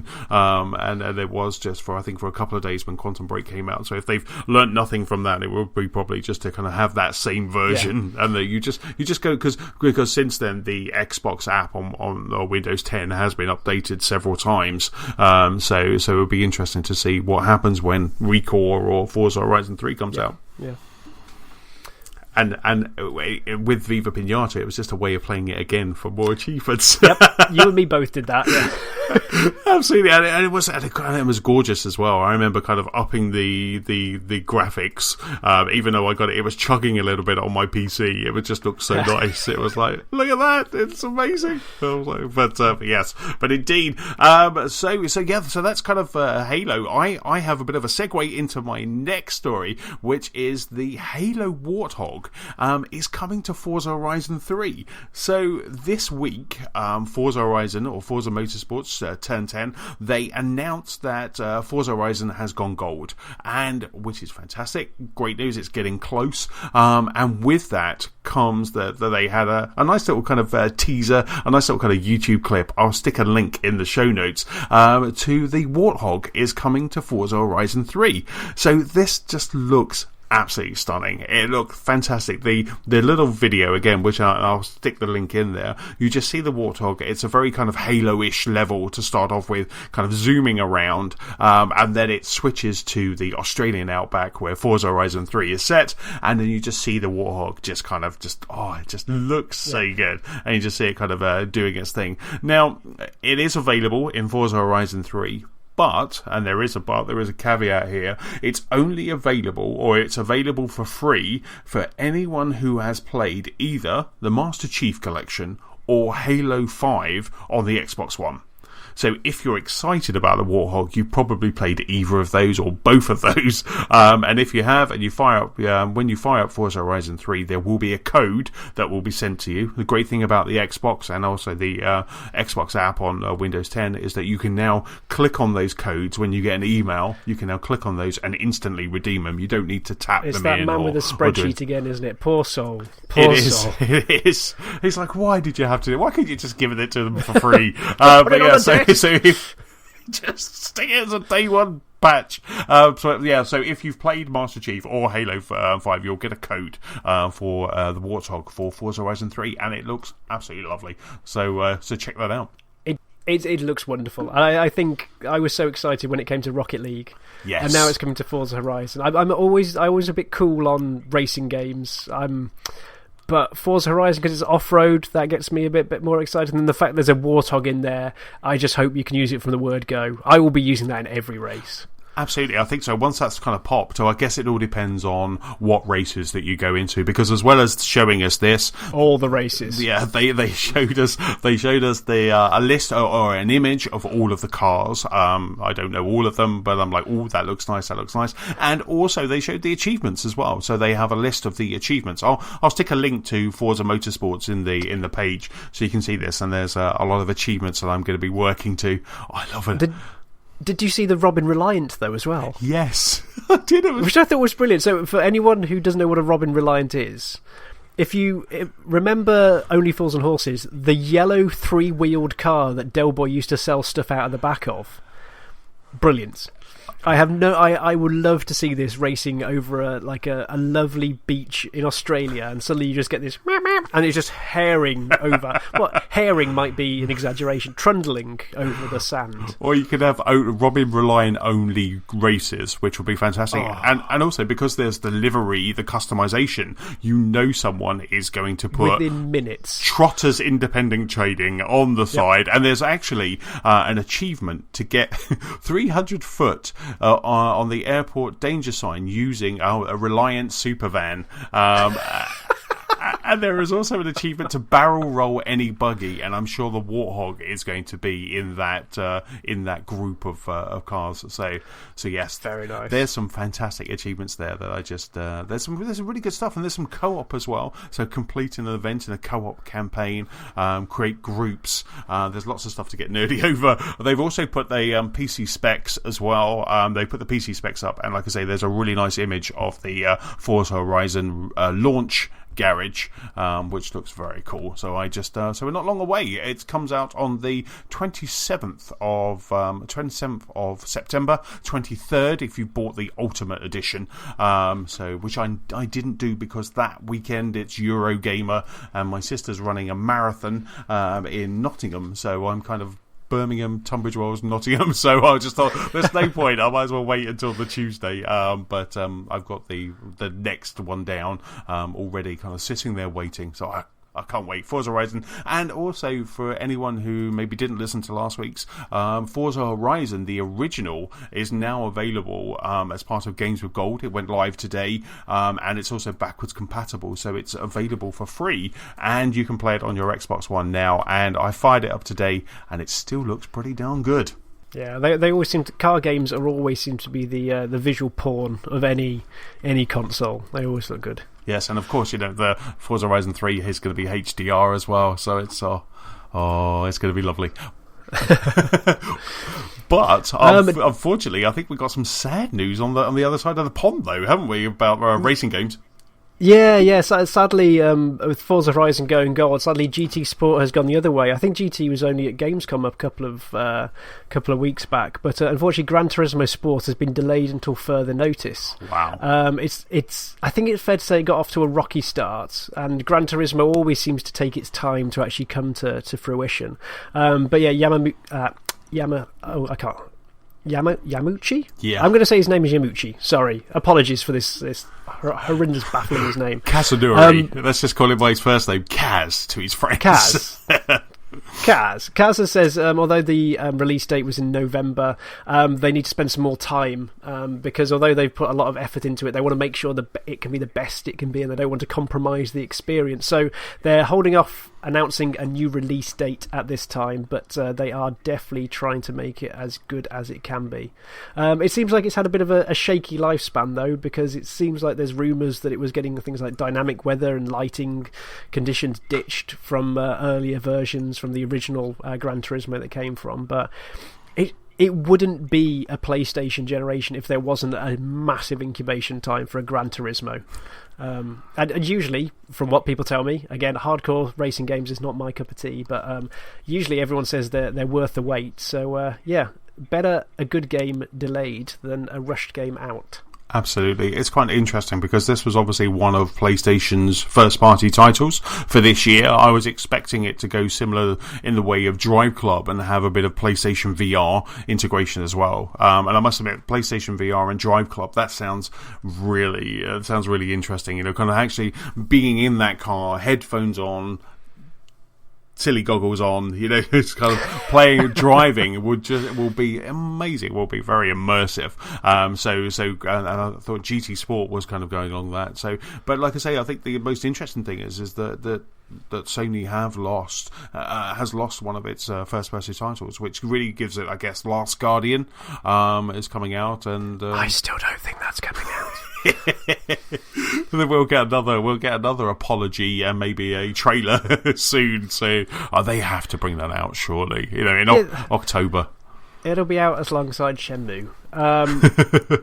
But I find the weird thing is as well, like Sony seem to have put so much. I thought Drive Club was going to be like that second pillar in the sense, you have Forza Horizon and you have Forza. You have that sort of slightly more arcadey game or fun game, shall we say, where you just go over nothing. You can drive over the fields, we don't care. And then you have the let's stick to the track, don't you go off the track. You have the two different avenues, and I thought maybe sport might become this as well, but the fact it's getting pushed back and there's not another Gran Turismo and Drive Club's gone the other way, it does leave PlayStation without this, like the racing game pillar that if you'd have said 10 years ago that Microsoft would actually be in driving position, pun intended, for that, I'd be surprised. But yes. Forza's really, really embedded itself, I think. Absolutely. I mean, it's to the point where I was a big Gran Turismo fan, being a bit of a car game nut. I really was a huge Gran Turismo fan. I think when the first game came out on the PlayStation 2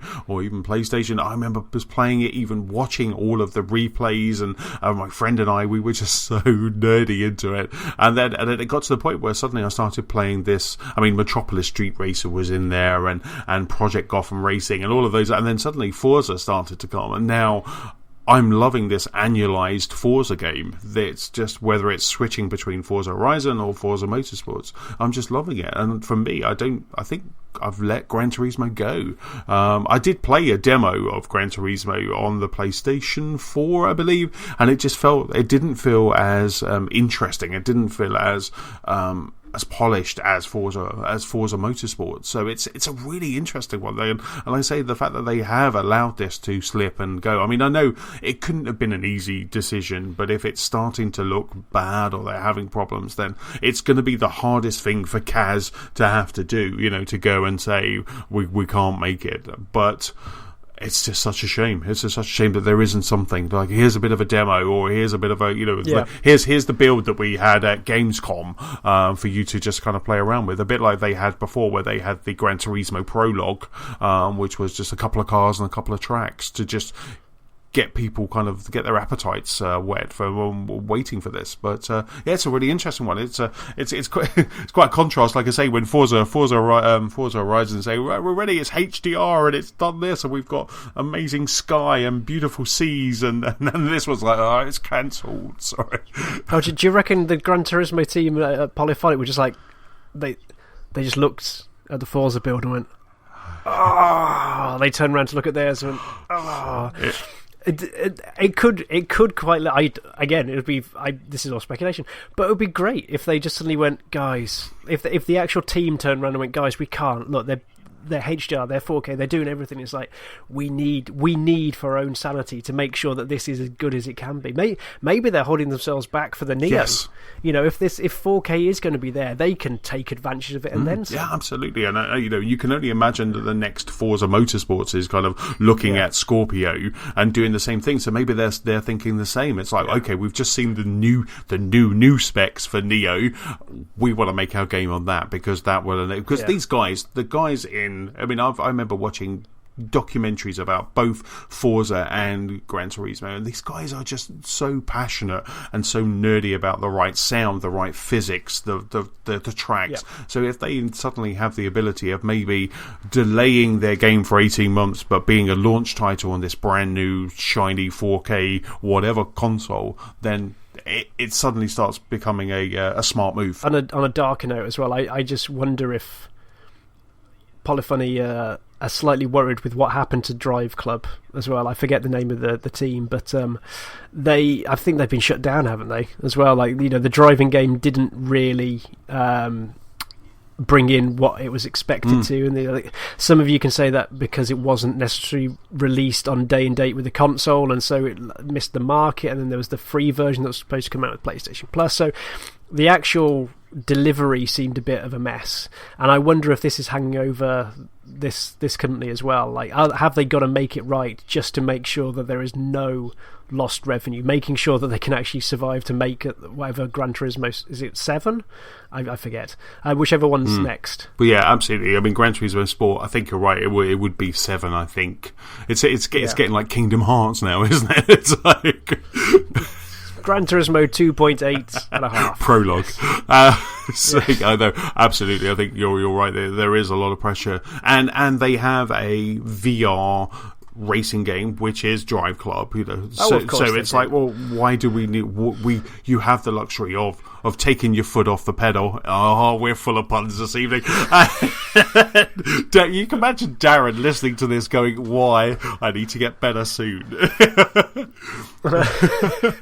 So yeah, absolutely. I just think that they've got it covered. There's a driving game with VR.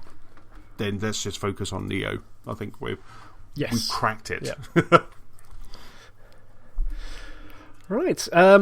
Leaving sports, well, not leaving sports, we're leaving motor racing and we're on to a different kind of sports. We're on to NFL. Now, I don't know your thoughts on the 49ers quarterback starting situation, Anthony. Do you think Gabbert or Kaepernick should take it? Do you know what? I just think Kaepernick.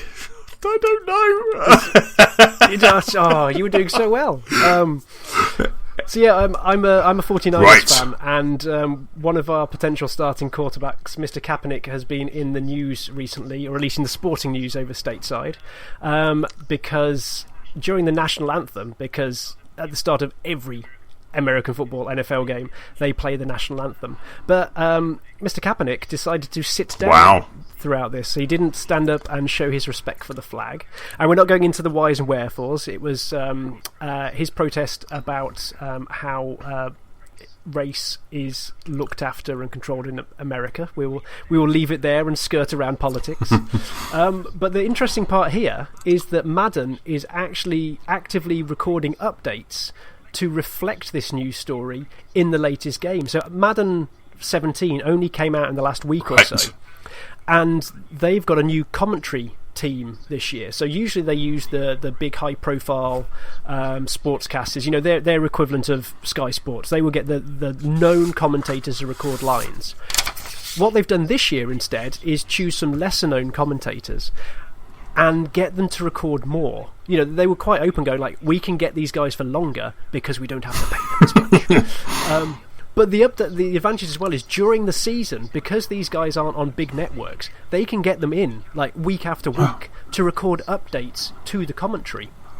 So this weekend, they've got in the commentary team of Brandon Gordon and Charles Davis to record updates and little snippets and actually comment on Kaepernick's decision to sit out the national anthem, so that when you start as a 49ers and Kaepernick's take the field, they will put in some colour commentary about it. Wow! I think this is fantastic. This is a superb way of taking it, because so often EA have gone for license, and just gone for the big names, including the commentators.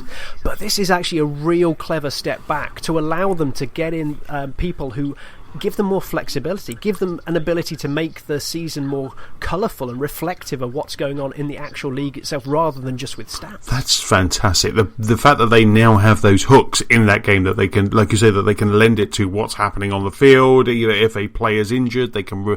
That's just really cool. I like that. This is like I think what they could only hope for in terms of a news story to advertise this, because they said before the season started it would be mainly about like on-field performances, like rookies having a breakout year, or trades, injuries, things like that. So the fact they actually have something this big to hang their hat on, I think that they're just laughing about this. Is brilliant. They're just like, what a year to do this. Have you bought it? Have you bought Madden 17? Do you play the NFL games as well as kind of watching it, or? No. Although a few of my friends who also watch the NFL say that actually trying to play it makes you appreciate the choice of plays more. Because over the last few years I've been trying to get into the more technical side of the game itself. Like, I know the rules, I know the positions, I know the general theory about formations and stuff like that, but actually telling you a post route compared to a hook. I'm vaguely getting there, but supposedly if you play Madden, you really start to bed those down. But it's also just confusing as hell. Right.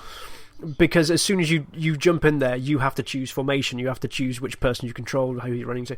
It's too much. I'm quite happy to play FIFA because I can just press A and pass the ball a lot, whereas Madden is slightly more required to be involved. Yes. I've always liked the idea. I do enjoy watching the occasional game of NFL.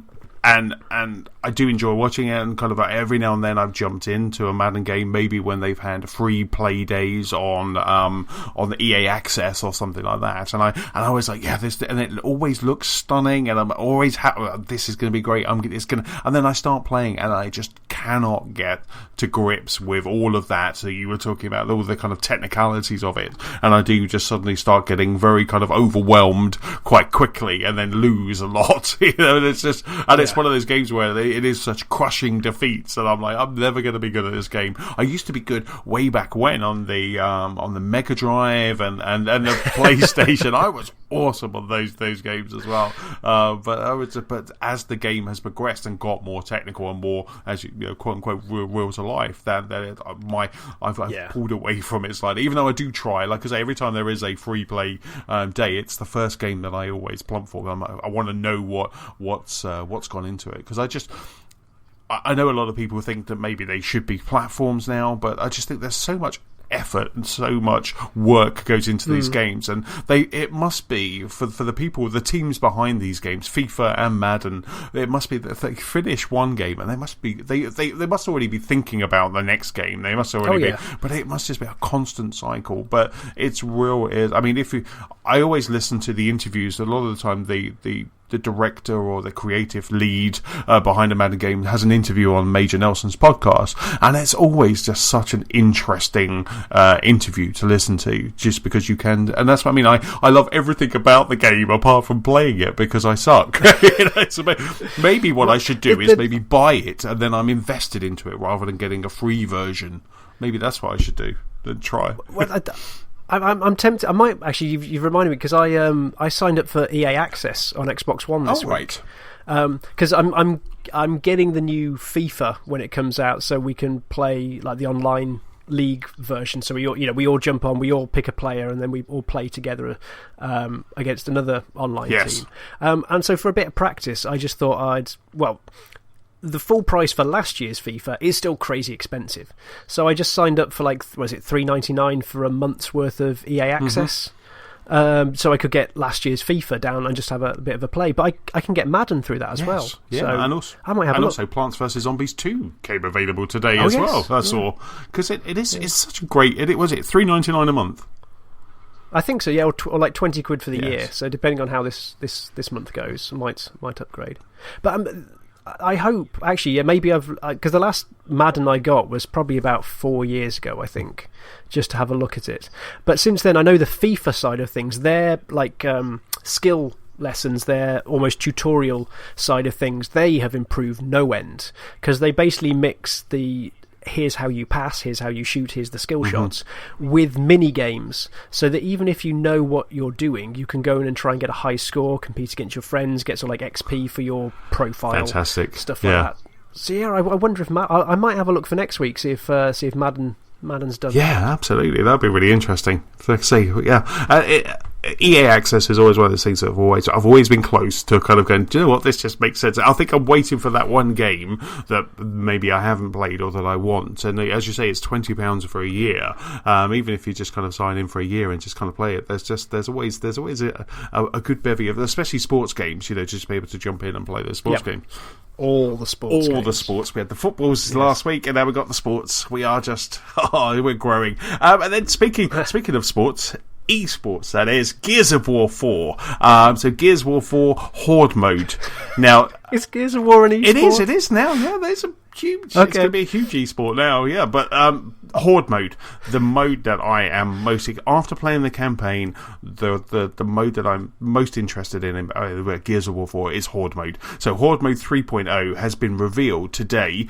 So Coalition, ahead of their showcase event that they've got at PAX West this weekend, they've started to show off Horde 3.0, and it looks amazing. It looks fantastic. It looks really good. So Horde 3.0, so it's going to be 5-player co-op. I think the last Horde also, so Horde 2.0 had 5 players as well. So it's great fun. You battle 50 waves of both Sworn, and also they're adding in the DBs. And for anyone who doesn't know what the DBs are, they're the robots. So we've got a new kind of enemy in Gears of War 4, and they're the DBs, which are robots. So we're getting Swarm, which are a bit like Locust, and DBs are coming 50 waves, which is your kind of similar, your kind of normal Horde fest. And they're also adding boss challenges every 10 waves.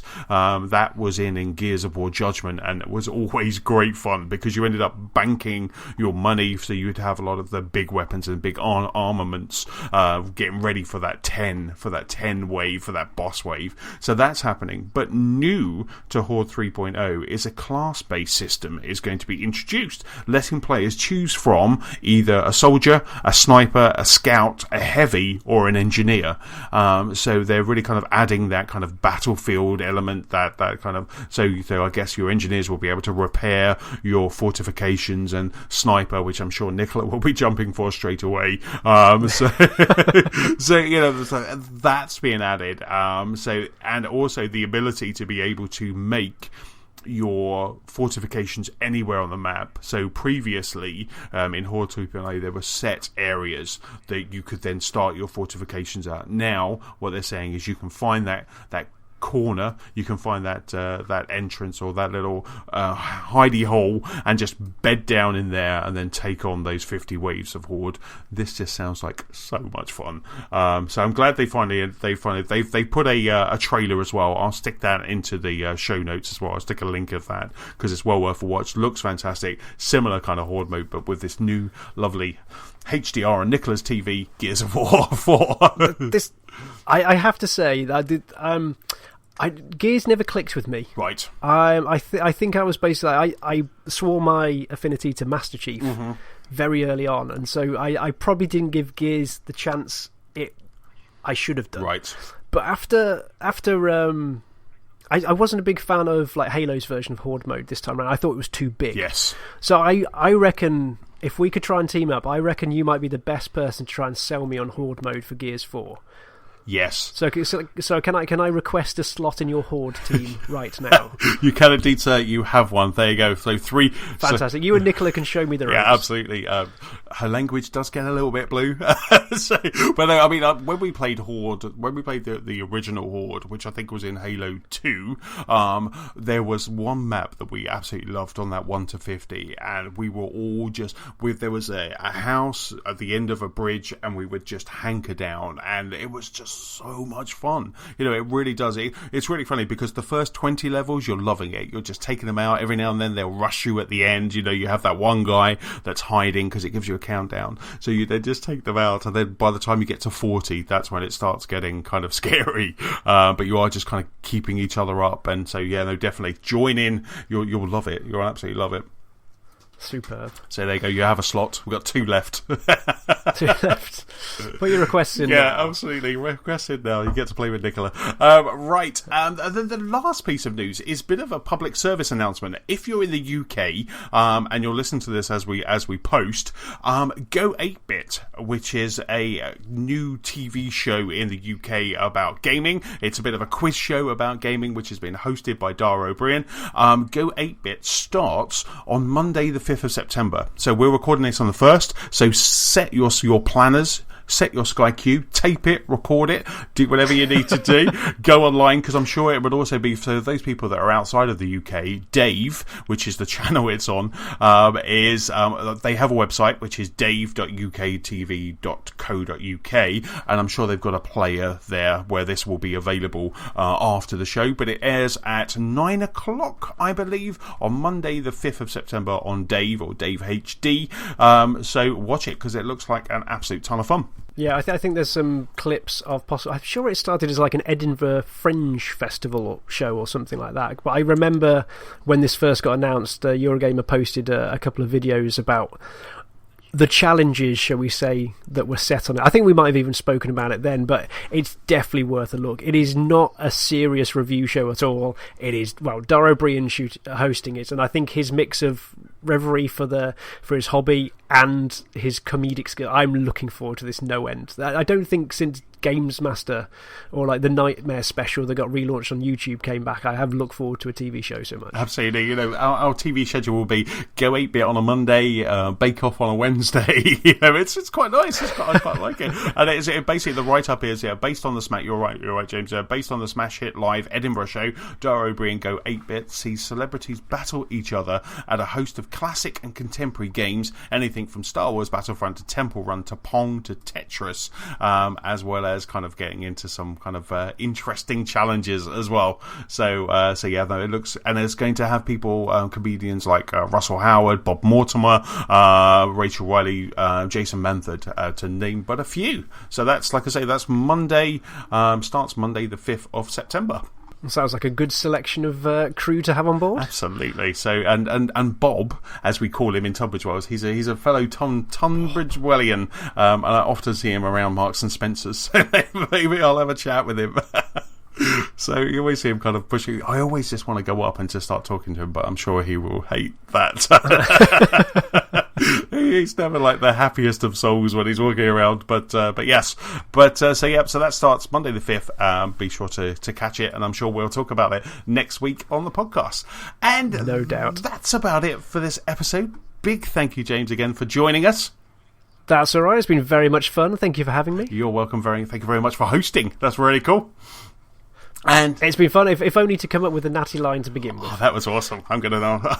I'll edit that bit and then I'll have that as my ringtone or something. Although I'll stick it as my voicemail. That would be really cool. Don't forget, you can keep up with us at gamersoflostspark.com. You can also find us on Facebook, on Twitter, we're at LostSparkPod. You can find us on YouTube and also in the Gamers of Lost Spark PS4 community. James, where can people catch up with you? I am Big Sheep, all one word, on Twitter, Xbox Live, PSN and Nintendo. Fantastic. For me, I am Chessman on Xbox Live, PS-Chessman on the PlayStation Network, and Chessman UK on Twitter and Nintendo. I found out this weekend. If you have any feedback, please send it to our email address. That's feedback@gamersoflostspark.com.